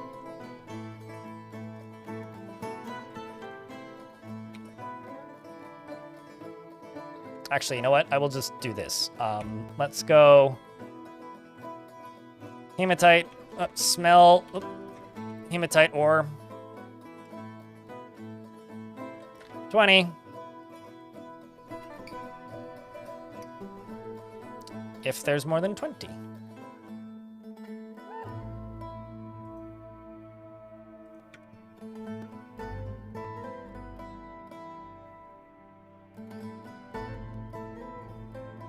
This fort's design is already dope as hell. I can't wait for the goblins to show up and destroy it. But hey, there isn't enough color variety for me. That's actually why I'm not doing anything with the walls just yet. Because I want to I don't want to wreck the color. And just have monocolor, but we'll see. From where? Or what rather, what are the tips, Doc Randall? Speaking of tips, chat, just a reminder to everybody, Krug Smash uploaded a video this morning. Not that I'm saying, like, stop watching my stream, but, like, you know. If you want to take 30 minutes to watch a new Krug Smash video that I haven't seen yet, you could do that.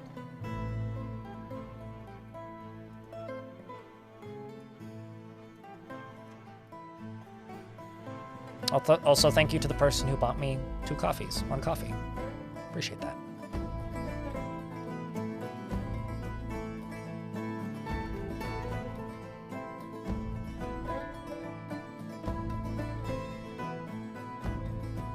Spoilers, it's a nice video. I mean, of course it is.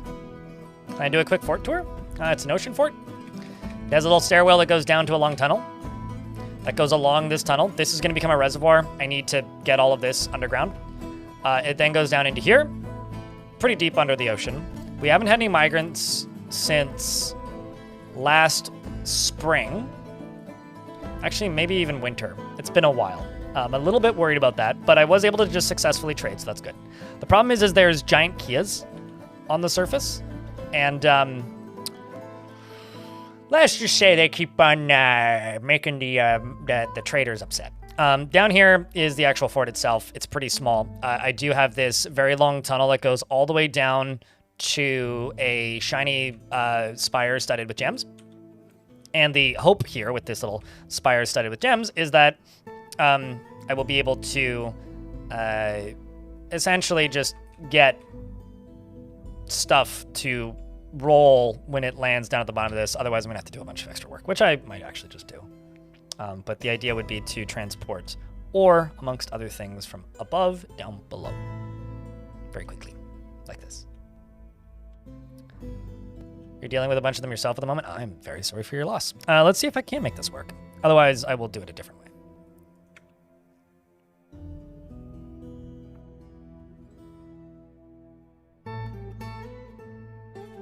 50% of the migrants are children? I mean, that just means that, like, you have a healthy families. So if you go to your game settings, if you don't want so many children, go to game, scroll down. You see strict population cap, which currently I have set to 190 because that's where I had it in the last fort. Baby and child cap. I don't know what the default for this is, but I have it set to 50, meaning a maximum. If you have more than 50 children, if I have more than 50 children in a fort, I won't get more until I raise the population cap. So that also includes births. So dwarves that are born in the fortress. So if I have 190 adults, they could have up to 220 worth of kids. So, but like you can adjust those settings if you like.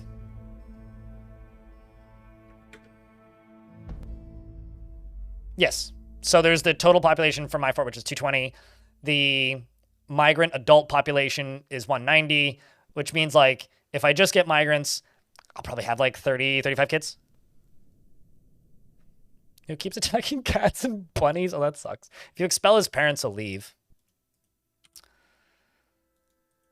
I know that, I realize that that's a really mean thing to say, but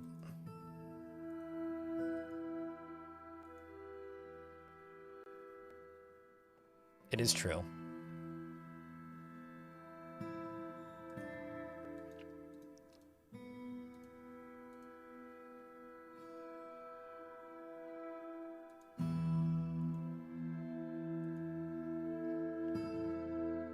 It's not you, it's your kid. Ma'am, I'm gonna need you and your child to get the hell out of my house.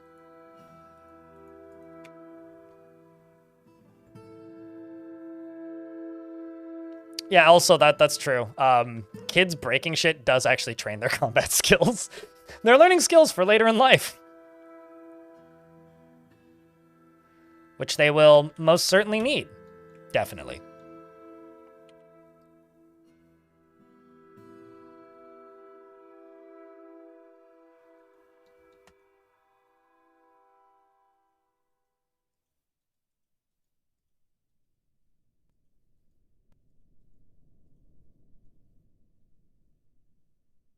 Making pig iron. Not currently making steel, because I think we just made steel. No, not currently making steel. Out of steel at the moment.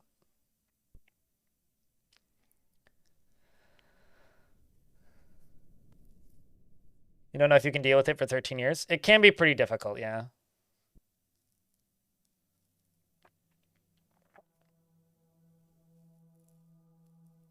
I mean, oddly enough, if you turn off the majority of chores for kids, and just make sure that they have plenty of toys, they generally stay pretty happy. Although, actually, speaking of toys, I'm gonna go down here, just make a tiny little stockpile right there, and just make this for toys. Because I need to get those out of the main one anyway. Let's just see, where are they? Yeah, they're under finished goods. So let's just say everything in finished goods, nothing. Toy.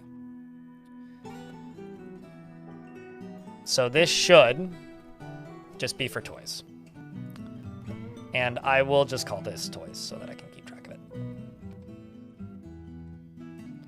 Then go up to here, go to this stockpile, finished goods. I need to actually do the thing that I always tell people to do to keep your kids happy, which is basically toys will get put in this stockpile and taken out of that one. When they're put into this stockpile, kids will then hang around this stockpile because that's where the toys are.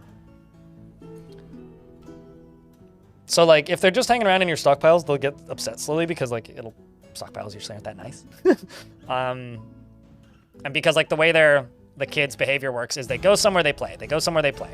And if you just let them play and feel enjoyment and content, and also hang around in places where they can learn stuff, they do get quite happy quite quickly.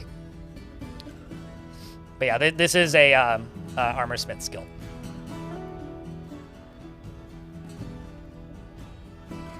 Yes. Wait, what? That's interesting. Holy shit. Wait, hold on. Okay, never mind. I thought I just saw something that changes everything. I thought I could have two different zones for a second there and have one of them citizens only and one of them not. And I was like, what? That is wild, but no, it doesn't seem to be the case. Or maybe it is. Hold on. Citizens only. Citizens only. Okay, like if I make another dining hall. Oopsies. Another dining hall, except connect you to this.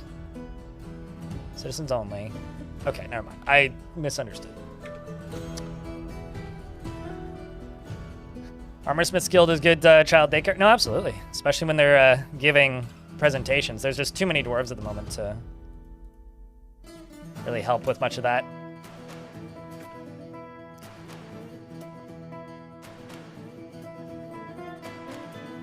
We're also gathering plants outside. A bunch of dwarves that want to pray, but just don't have enough tasks. Or I rather have too many tasks. I'm gonna go here and call this test route do not upvote. And you are gonna go right here and just be pushed this way when empty of desired objects. Do nothing else. And plop the pecan wood minecart up there.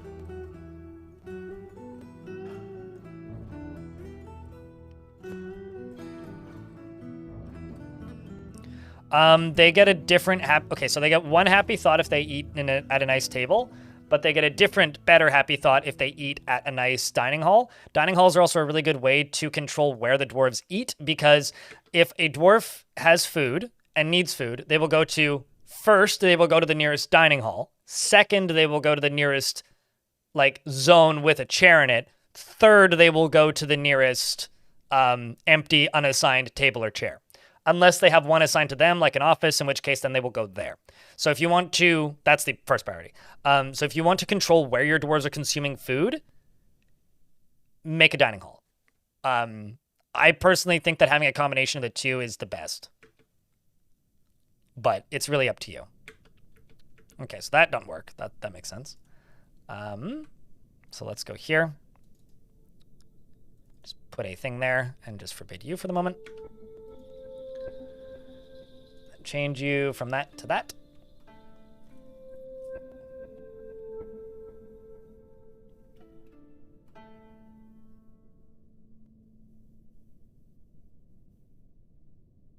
Dwarf food eating if then statements are brilliant. Yeah. All right, so now that's built, let's turn this off. And let's see what happens. So dwarf comes here, it falls. So the idea here is that when it hits the bottom, it rolls, which it doesn't. That's not bad, but is a little annoying. So what I could do, and what I'm going to try to do, is I'm going to wait for a dwarf to come get this, and say,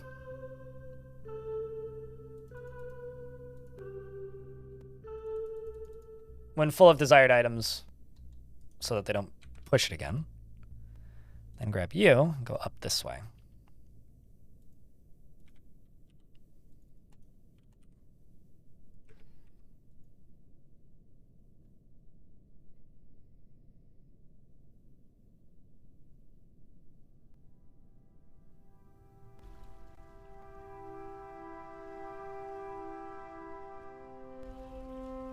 You posted 310 beers. I hope that you didn't drink that many this year, but I appreciate you, mate.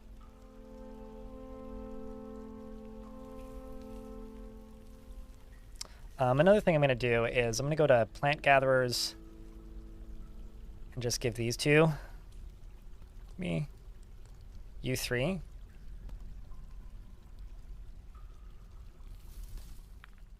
Plant gathering. So it's not like so it doesn't bring the whole fortress down to a halt. And also I'm going to pause the game for a second and just pause. I'm going to pause. And let's follow this dwarf who's making steel bars. I got to take a piss. I will be back in a sec.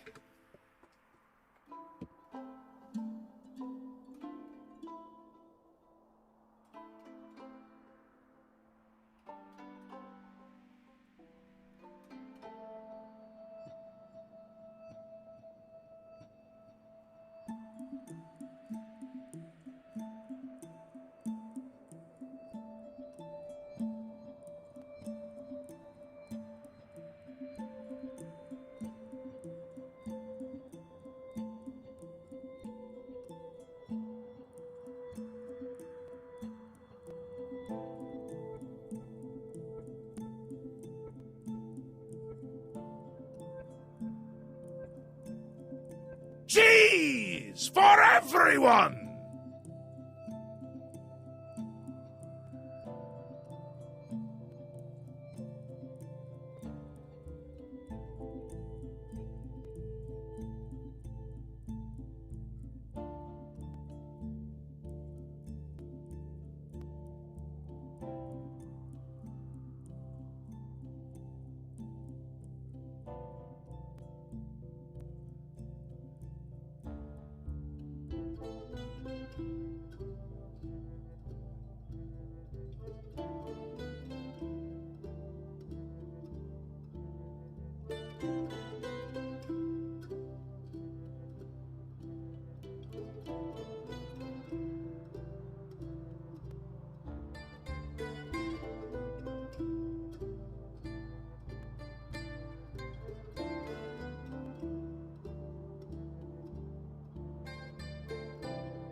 Oh, hey.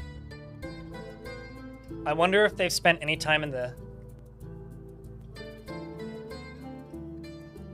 guild. Sorry, I would have been back a little quicker, but I doesn't look like it. I would have been back quicker, but I wanted to move one of my monsteras. I had a bit of a pest outbreak in my monsteras, and I really wanted to get some light. So it's still pretty far away from my other plants, but it's like in a spot now where it at very least can get some light.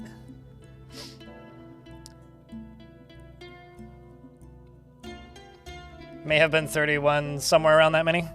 I want to say on average I drink about, and sometimes it's more than this, 4 to 6 beer a week. So I kind of don't want to do that math, to be completely honest with you. But don't live your life like me. Well, whatever it is, it's going to be called Velcro. It's gems, wood, hematite, and guinea fowl leather. You drank 6 yesterday. Yeah, well, I mean, I've had days like that. And apologize, the monstera needs care. I mean, the smaller one, which is its child, isn't getting moved into the nicer, brighter part of the apartment. It's staying in the corner. But because it had the worst of the 2 outbreaks, but the mother plant needs it. Should try hairspray? Excuse me?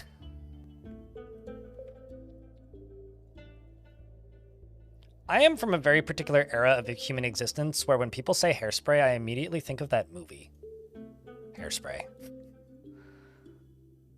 Is that a Travolta movie? That might be the last movie I saw with John Travolta in it. Like, rather, the most recent movie I've seen with John Travolta in it.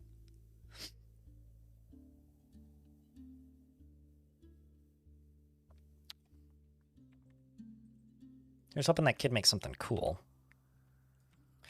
All right, let's see. Have they... Okay, so that does, in fact, go to where I want it to be now. That's fine. I can cancel that one.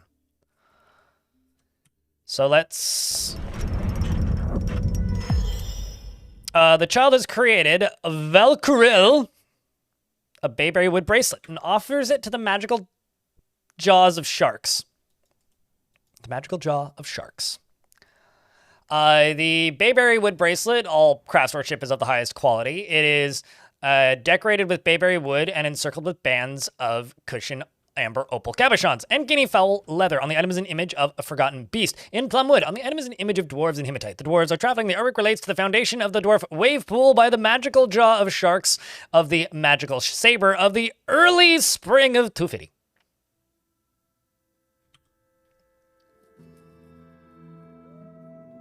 Hell yeah. Wow, everybody won. Maybe not every... I think everybody... It looks like everybody won with the investments. I'm going to give that to one of my nobles, I think. I'm thinking... How about the broker? We'll do that.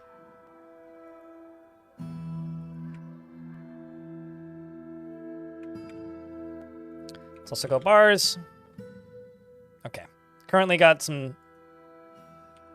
a little short on things. We're just going through them as quickly as we can make them. Still trying to make a few more steel helms. Okay. Just steel helm. Good, good, good. I will have to uncancel those gigs, those jobs in a second, though. So let's go over here again. Grab you. And say test again. It's just a lot of investments. Ah, true. True. You just drink fancy drinks now, require less, and you feel classy. Yeah. Haha! It works! So assuming there isn't any stupid dwarf at the top, when that happens, that should be fine. So as long as nobody is standing right there, it should be good.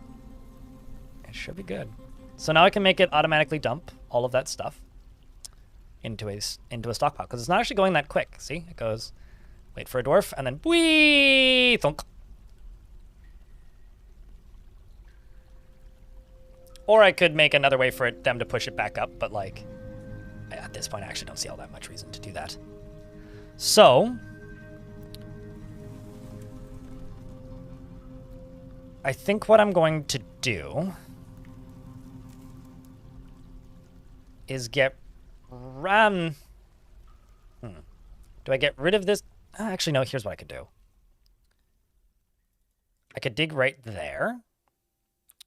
I could put a north-facing track that dumps out that goes that way. Oh. Put a north-facing track stop with no brakes, or maybe mostly brakes, that faces that way.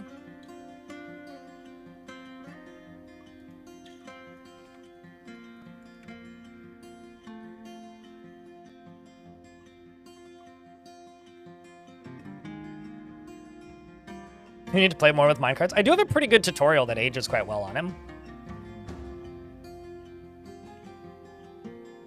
Because I do think this will be pretty safe, assuming nobody is standing right here when it lands.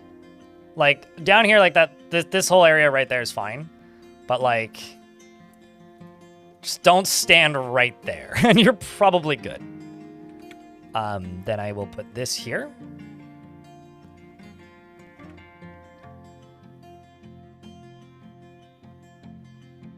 I mean, like I said, we find out. I'm actually also going to go up to here and do like a mostly slow down. Like put some brakes on it right there.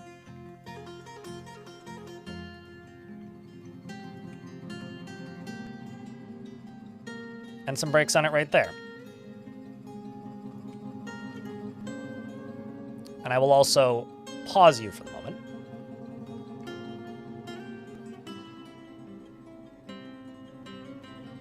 There's two videos that I have that, like, pretty largely cover minecarts. If you want, like, a story video, my haunted ghost video, like the one with the ghost in the thumbnail that says hunted, is a good, introduction to minecarts. Also, it kind of, it's funny. I went out of my way in that fortress to make the minecarts not inconvenient, but, like, as dangerous as possible. And nobody got hurt by the minecarts. It was kind of wild, actually. Like, generally kind of bizarre. I actually don't... I don't know. It's strange to me, because, like, nobody died to the minecarts. As from what I could tell, like, lots of people died to lots of things in that fort. I don't actually think anybody got hurt by the minecarts, so I failed horribly, I guess. All right, let's try this again.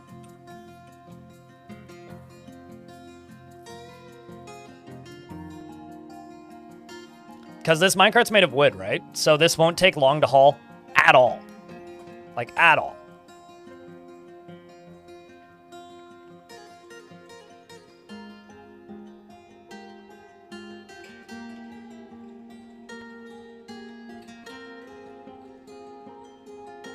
So that slows down, and then it stops right there. Perfect. Dwarf, go grab it and move it off. All right, let's actually just get rid of test route for right now, because I need to figure out how I'm going to do this. Probably the easiest way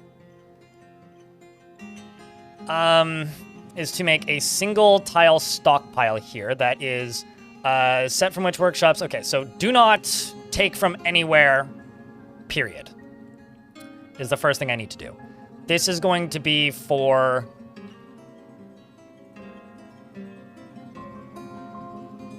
So this is already like just this stockpile, right? Now, the beauty of this route is it doesn't need to be one route. It can be multiple. So what I'm going to do is you, right here, are going to distribute to here and here. So you are going to take items from here. Actually, no, sorry. Let's actually make you your own stockpile, because that'll actually make my life easier. But that now has that setting. So you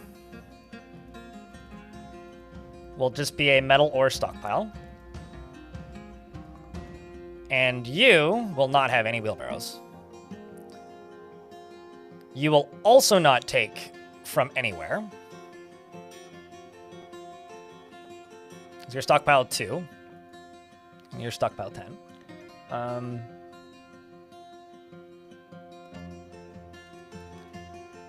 You will give items to here. So these two stockpiles trade. And then what I'm going to do is I'm going to go here and just say, dig out all this, dig out all this, dig out all this, dig out all this, and dig out all this. And dig out this. Let's actually set this to 2.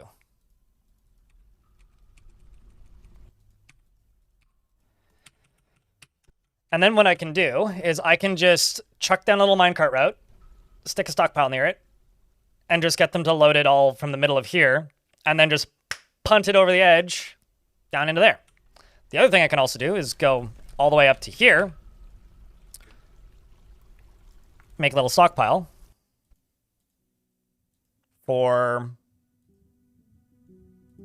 metal ore. Maybe just like erase the stairs because I think that's ugly looking. And go here. Or transport 1. Or what? You go right here. You load up that.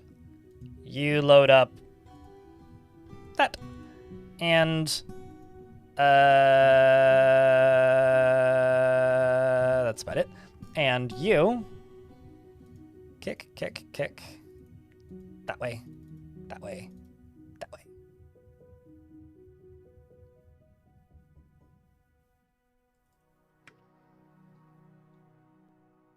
And I just need to, yeah, already did. Place track vehicle. I actually sold a couple of those hats recently. Minecart certified hats.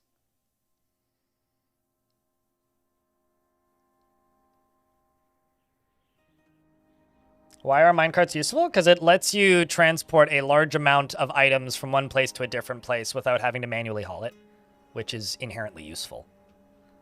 This is much closer to this than this.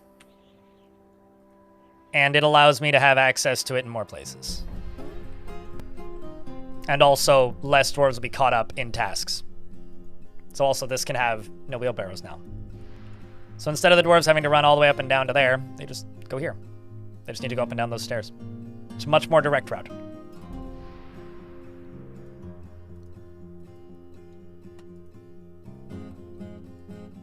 Oh, the one other thing I need to do is this stockpile takes from here. You're gonna go make a snack? Go make your snack.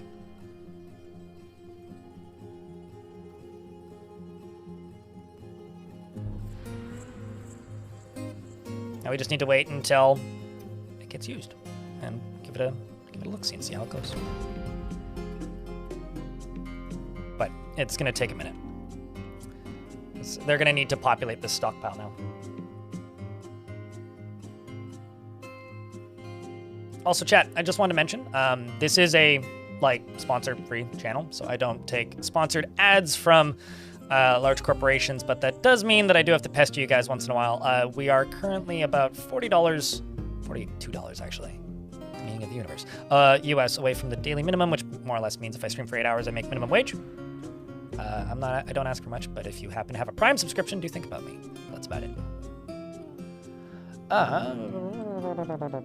Yeah, that's what happened. We do have that command for that in regards to the last fort. It quite literally is just that we're still in that period of time where I'm experimenting and trying to make things work. Anonymous, thank you.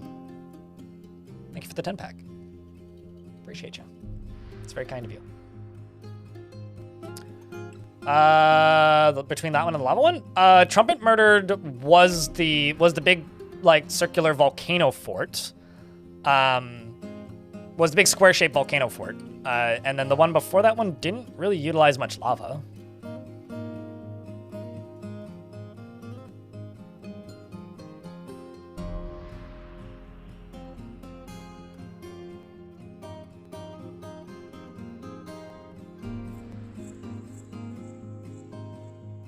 You need a pizza and it needs to be hot. Wait, the beer needs to be hot or the pizza needs to be hot? I need confirmation here. Rage Piglet in YouTube chat says, I have an odd requirement to drink beer these days. I need a pizza and it needs to be hot. I just would like you to confirm whether or not the beer itself needs to be hot. Regardless, though, I can see it. Who could forget trumpet beans? Yeah, I mean, you didn't miss anything? I mean, you probably missed something, but, you may have missed less than you think. Haha, it wake!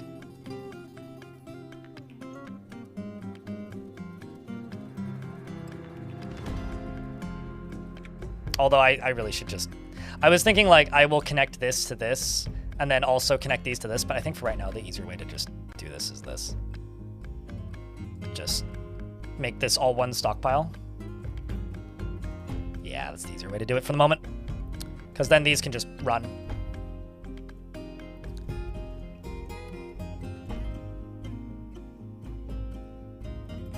Okay, let's go into here. Re-enable all this. But thanks a ton, Anonymous. I'll check the daily minimum in 20 minutes or so. Why are you moving so slowly? Oh, because you're holding a boulder. I was like, are you carrying a minecart so slowly? Did you break a leg? Yeah.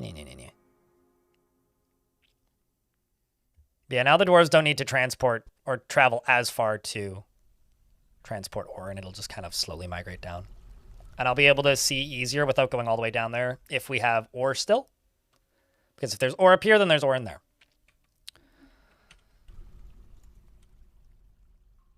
All right, let's hope that we get a migrant wave in the spring.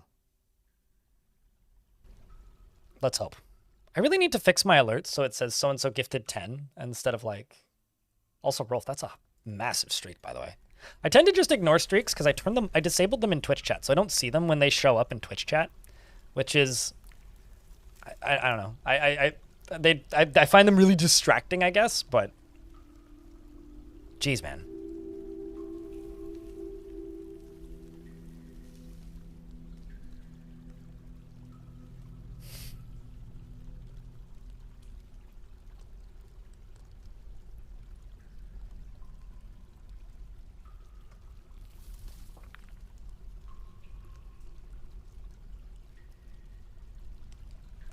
Hot beer and cold pizza is the breakfast of champions?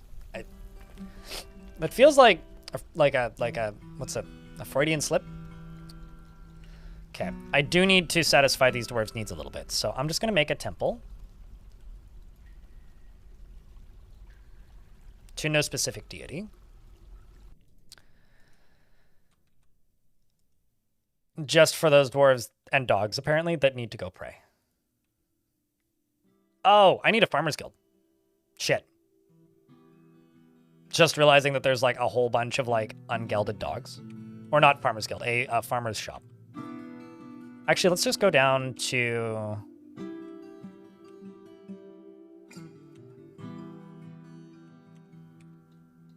down to here. And cry that I don't have enough space. Okay, fine.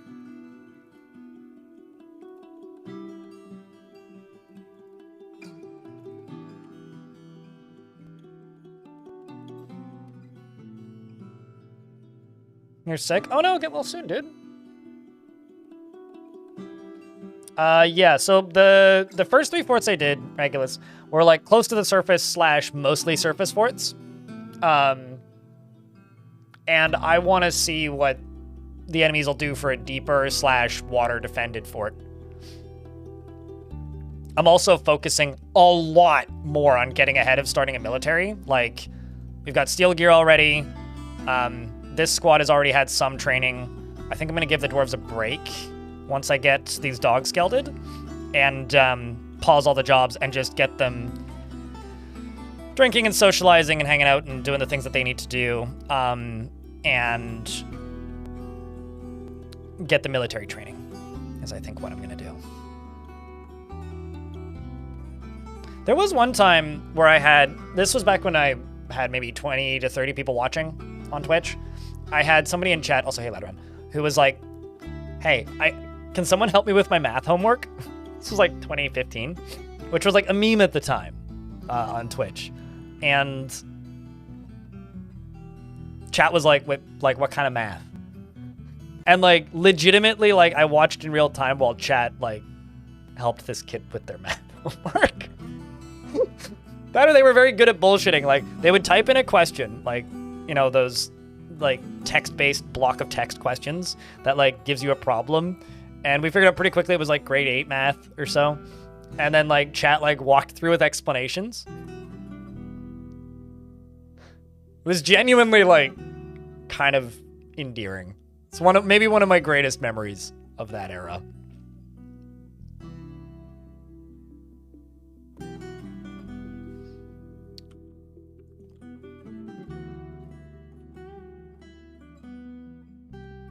Yeah, like truly. It was very much a like everybody just kind of like unanimously agreed, all right, we'll help, but we won't help you cheat.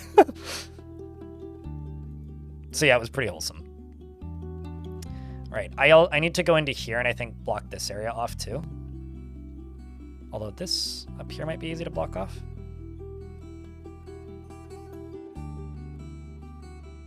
There's a lot of dead insects out there.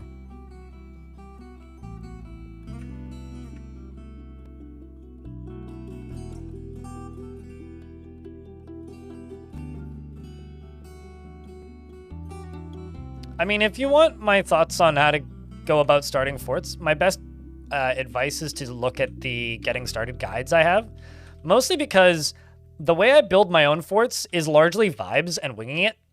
As far as like when the recent patches have come out, Crazy Monkey, it's hard to say because we're still in such early days with the siege stuff that I still don't fully know what to do to prepare. So my best advice for I'll read these in a second because they're funny.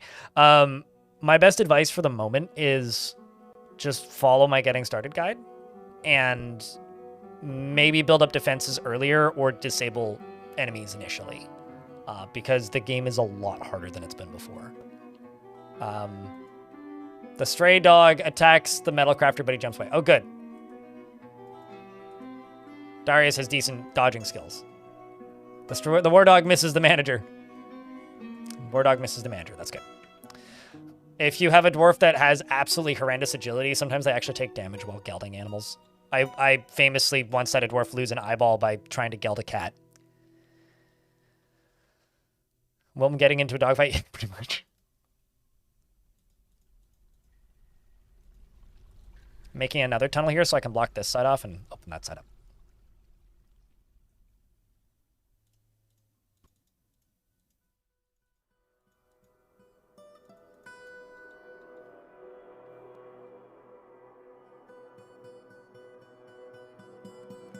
Although Wilm is a dog. I should note that. I think? Oh no, right, duh. I did give them I did name them an animal, but gave them a dwarf later. That was yesterday. Sorry, I'm confusing today and yesterday. Well, Wilm is right here too. That's the thing. I did end up giving them a dwarf. They just wanted a dwarf with a beard, and I didn't have a dwarf with a beard at the moment. Right. Okay, gotcha. My memory is good, but not that good.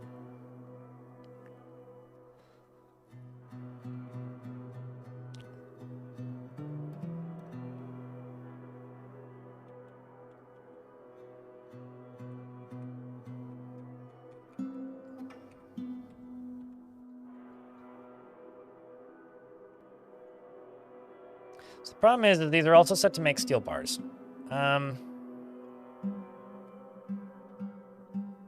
Choose which stockpile, which stockpile this workshop will give items. Choose a stockpile.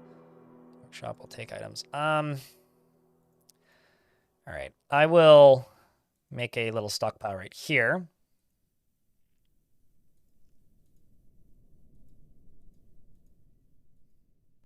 Coal.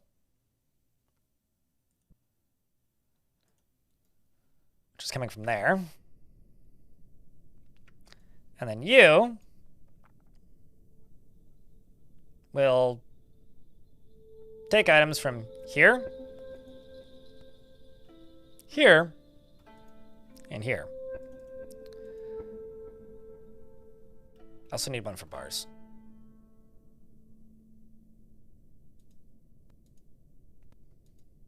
I'll make a separate stockpile for that.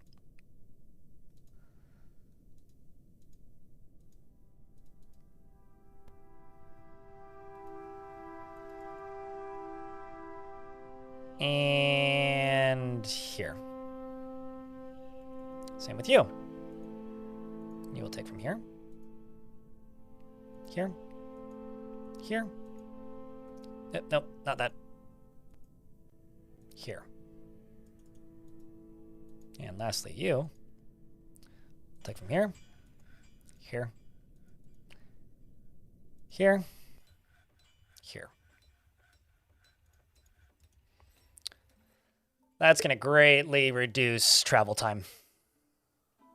What's the purpose of the carts here? Reducing travel time for the majority of dwarves. It is entirely stopping dwarves from...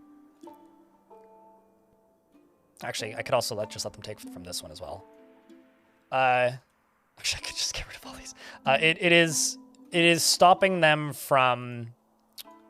Yeah, I will just get rid of those center ones, actually, now that I think about it. It is stopping them from needing to transport stuff manually into this stockpile. That's what it's doing. In fact, I will just get rid of you, get rid of you, deconstruct you. You take from...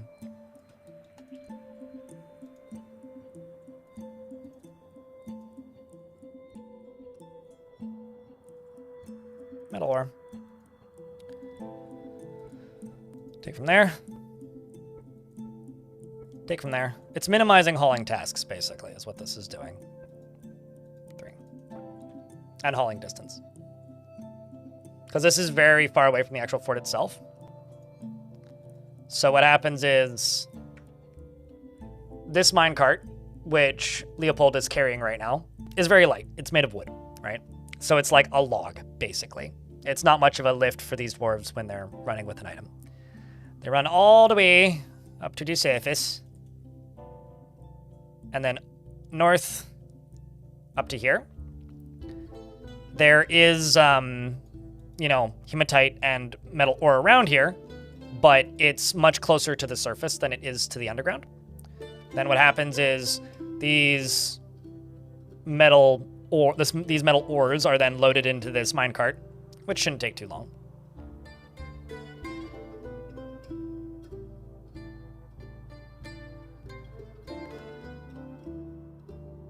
Mama's making tea that makes you pee and brown. That's good to know. Thanks for sharing.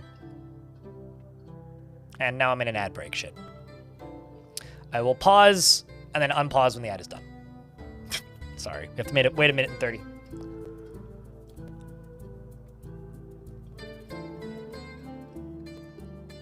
Even though I realize the person who asked that question is doing the ads, or shouldn't be seeing ads, but... And cheers, Crazy Monkey, if you can hear me. Yeah, I'm not entirely sure what the mineral density in your body means when you're peeing in brown, but like, doesn't that mean that you're dehydrated? I know that like beets make you pee red, and that's fine, but Like, well, I wonder what would be in that tea.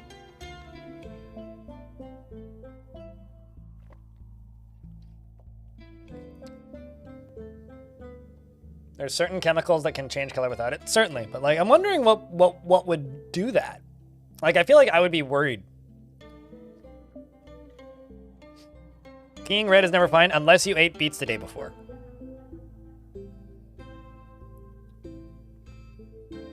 And as somebody who eats kind of a lot of beets, I just really like beets. Like beets in soup, beets roasted, beet chips. Big fan of beets. I made beet French fries before. Beets are delicious. But only in that context. Then Dwarf should kick this. Whee! Thunk. And then it all just gets dumped there. I mean, on paper, this is technically just like the world's most convoluted infinite stockpile. I could have just dropped the items directly here, but that would have like risked any dwarf who happened to be standing there at that moment with getting splatted in the head, which is, you know, not great for health.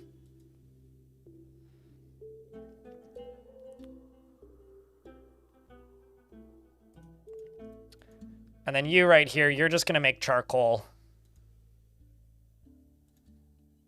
when there's less than 50 charcoal. And that's my metalsmithing industry. We've got steel industry up and running. Bars here, we've got not any steel at the moment, but, you know, working on it. Oh, and then this can go away. Or can go away.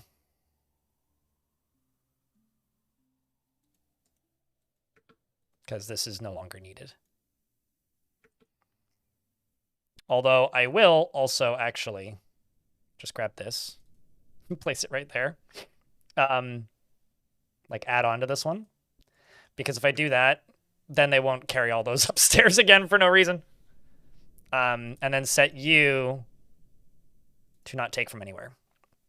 It's only going to give to these stockpiles. Needs 1 pig iron bars, and actually, in order for this whole thing to work, I need bins. So let's make bins.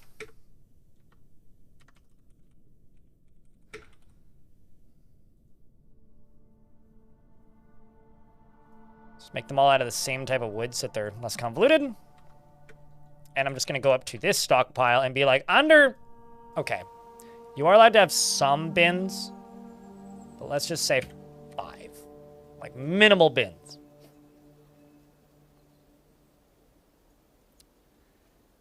I'm also going to, you know what, fuck it. I'm actually just going to get them brewing drinks from plants for a minute.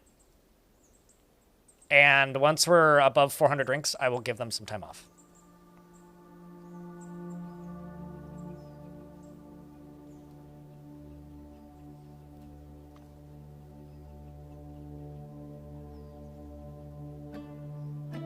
I have all of my forges, well, rather not the forges, the smelters, taking directly from that stockpile. Because if they don't take directly from that stockpile, they might walk halfway across the map to just gather a random piece of steel or ore that they think is closer. Which just takes forever. So this will minimize pathing jobs. Although this will probably slow down my production. But it will mean faster pathing, if nothing else.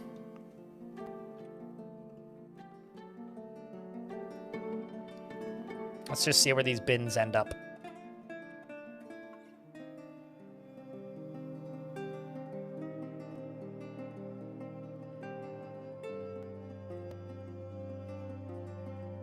But you never find it really optimizing? The last time was from wood from the surface? It's not optimizing, it's minimizing tasks, right? Like, a lot of the causes of upset dwarves are them being overworked and not getting enough time to do other things. So, optimizing can be great and very useful. However, you don't always want to over-optimize. And I know that might sound redundant, but trust me, if you have a lot of really upset dwarves, they may just be chronically overworked. So it's about minimizing over-optimizing.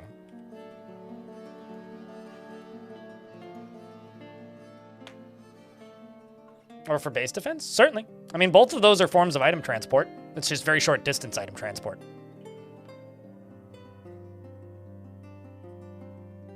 Well, I mean, the thing that I think a lot of chronic optimizers forget about Dwarf Fortress is that one of the most important parts of optimization in Dwarf Fortress is mood management. And yeah, you can put band-aids on it by... please open my hair. Can I put it back up afterwards? I just got a super chat, so I have to do this for a second. There you go. You get to see my hair for a sec. One of the most important parts about Dwarf Fortress item management is, or like micromanagement, is mood micromanaging. And like, yeah, you can stamp band-aids all over it by just putting mist generators everywhere. But like, if you actually want happy dwarves, they need to satisfy their needs and spend time with other dwarves and socialize and like pray to gods and collect items. And the only way to do that properly is by minimizing overworking. So being efficient in so much as getting as much done as possible with as few dwarves working as possible. You were not aware of the scale of my hair? This is not a 1-to-1 scale, unless you have me on a very big monitor. But I fucking hate the way my hair looks with the headset on, but if I don't go over, then I sweat like crazy. Now I sweat like crazy.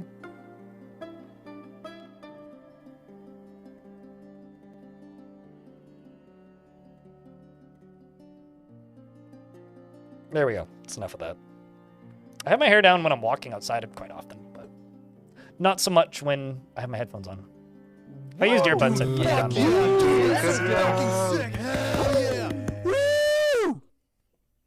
down. All hair, head empty.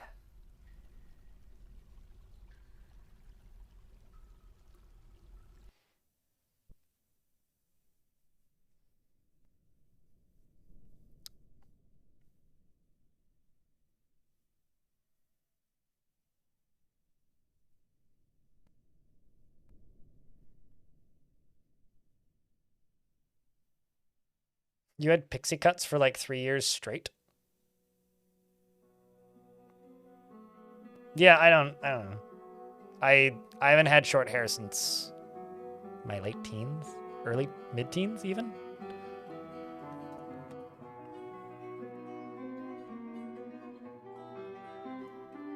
How are we doing on bars?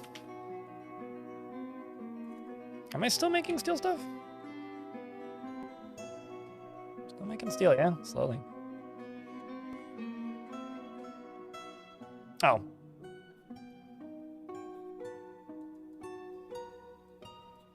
Yeah, there's just not a lot. There's just not enough pig iron is the bottleneck that I'm hitting.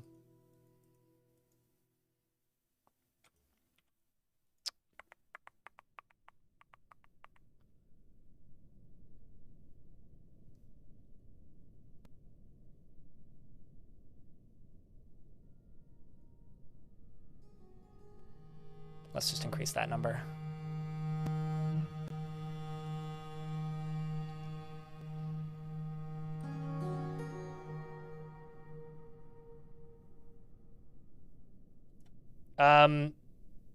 When it comes to your, like, thinking that you can tell me what to do in the game, no, David. I will make bedrooms when more dwarves arrive. I'm currently too bottlenecked on tasks to make more bedrooms. And we have enough plenty right now. Like, every dwarf has a bedroom, even the kids.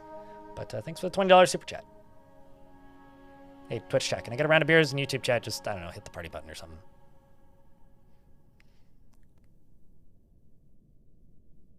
Engravings increase value, and the higher quality the engraving, the higher the value. That's why some people micromanage engravings and have, like, a singular, like, what's it called? Like, extremely valuable or high skill level engraver. Just for the purpose of, like, maximizing the value, so. But thanks a ton for the super chats, YouTube guys. I guarantee you we've hit the daily minimum now. Between that and the anonymous. I haven't looked though.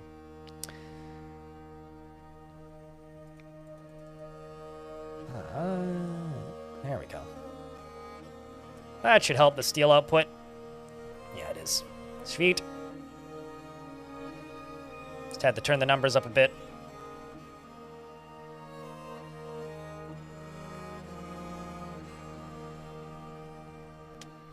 I am going to go back to labor, standing orders, chores, and give the children item hauling and stone hauling. I want to say that bars and charcoal count as items.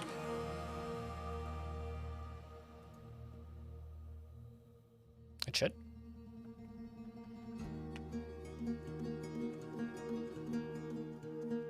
Yeah, no, absolutely. Devilish. But an engraver engraving a constructed floor will make a higher value item than something else, if that makes sense. There we go. That's exactly what I wanted them to do. I just don't have enough hands right now. That's the current issue.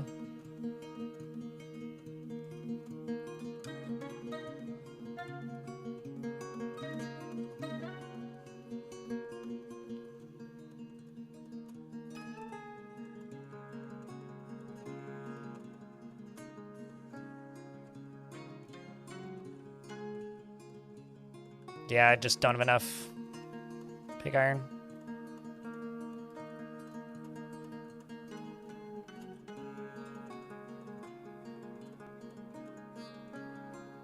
Once I engraved your nest box room and gave it to your noble, and they couldn't have been happier. Oh, that's very funny. It's like, where does a noble sleep? With the chickens. Naturally.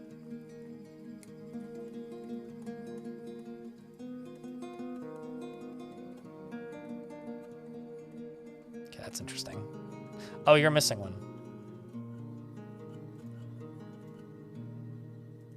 It's like, why are you not smelting hematite? That would be why.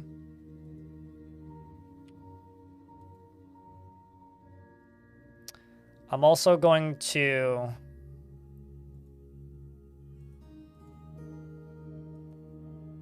remove these,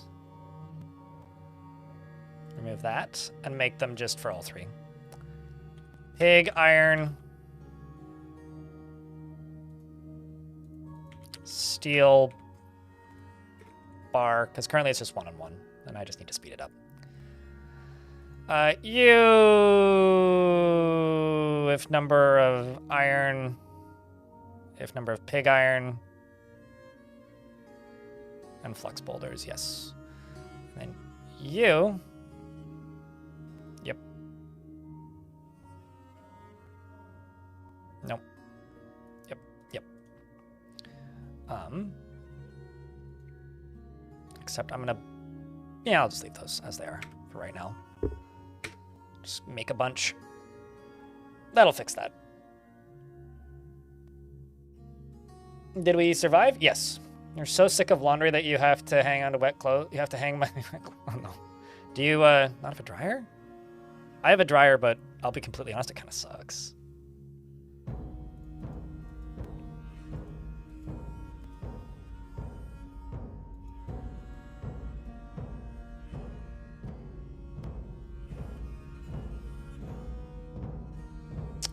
Although this is probably going to all turn into a if there is less than steel.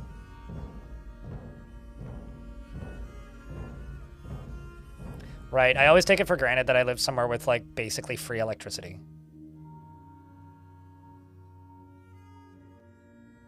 Why are they hauling the minecart? Because I don't have a track going back up. And because it's made of wood and it's very light. It's probably faster, actually, for them to just haul the wooden minecart back up than it is for them to push it up. Not that I've really thought about it too much, but I'm pretty sure it would be faster for them to do it this way. All right, I need to get my military training a bit. So, I'm gonna get this squad training. We're gonna go up to here. This is where they're going to train. And I'm also going to just set this as part of the temple. I'm going to make this into a library again, or into the library again. And I'm going to hit T. I'm going to pause everything. At least that's currently active. And I'm going to get all these dwarves chilling up here and hanging out until I have to stop and do something else. Yeah, we'll trade with the elves, but that'll be a small task. Sell them some gems.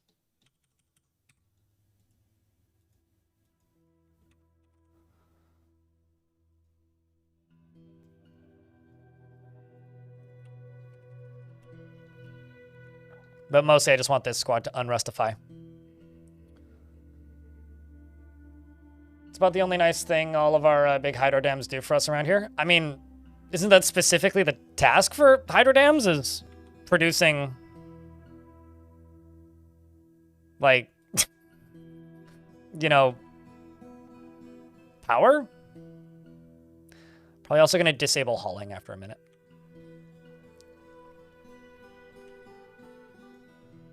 And, Tim, you can go back to timming. By that I mean pondering.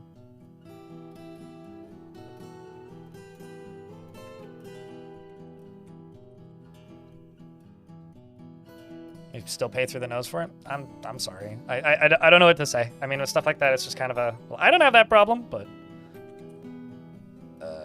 So, genuinely, like, I'm not entirely sure how to grapple with that. I could sell them puppies.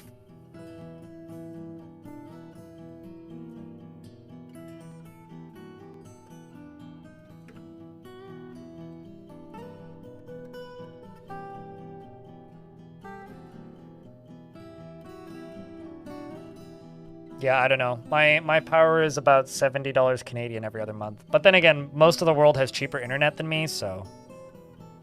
I don't know. It all comes out in the wash. That's not true, but I like to think it does. Actually, I can sell them some goat kids. And some puppies. And the crow and the large roach.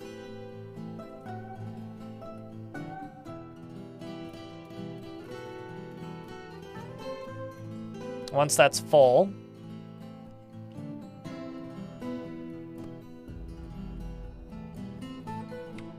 then we can trade.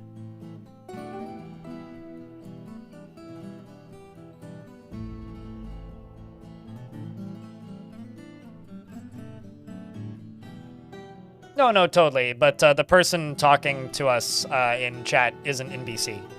Majestic. But correct. In BC, the primary function is flood protection as well as power. Although that still happens if you live in Chilliwack, I guess, but...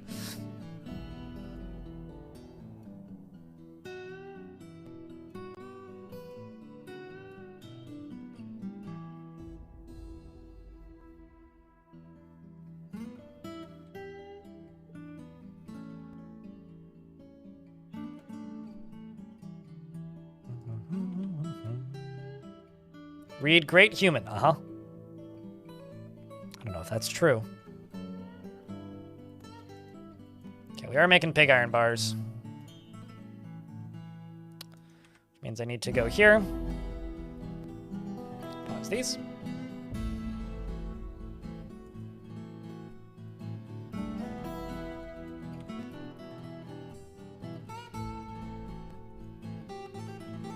Who's upset?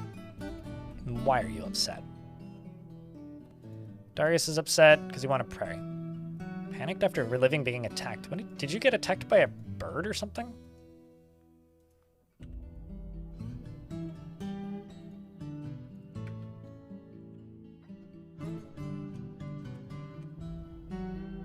They're gonna go up here and trade. It's 2.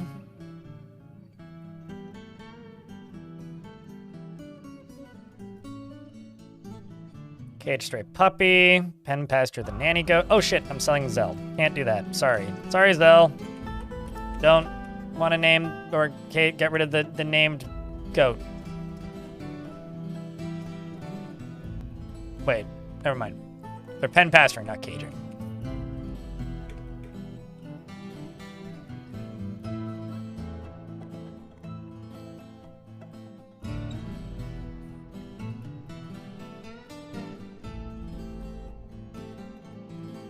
Yeah, there's also that, Devilish, you're correct. Population density has kind of a lot to do with it. Some migrants arrived. Yay! Sorry, that's just normal response. I need to...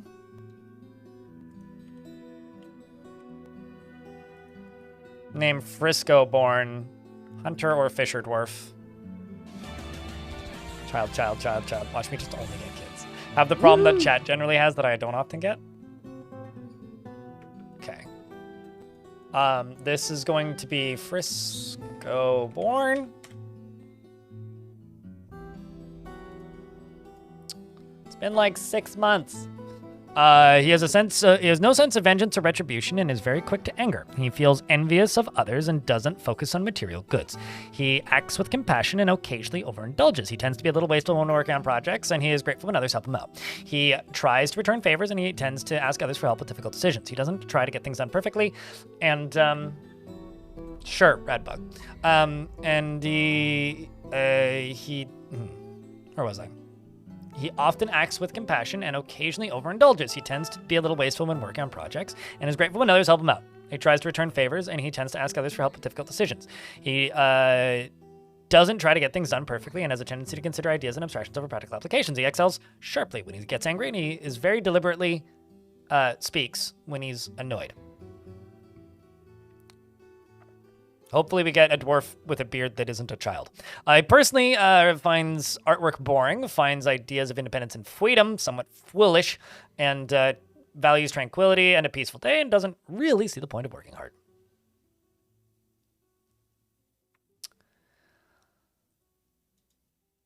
He likes gypsum, plaster, and iron, and varicite, as well as rat leather and the color leaf green, long neck.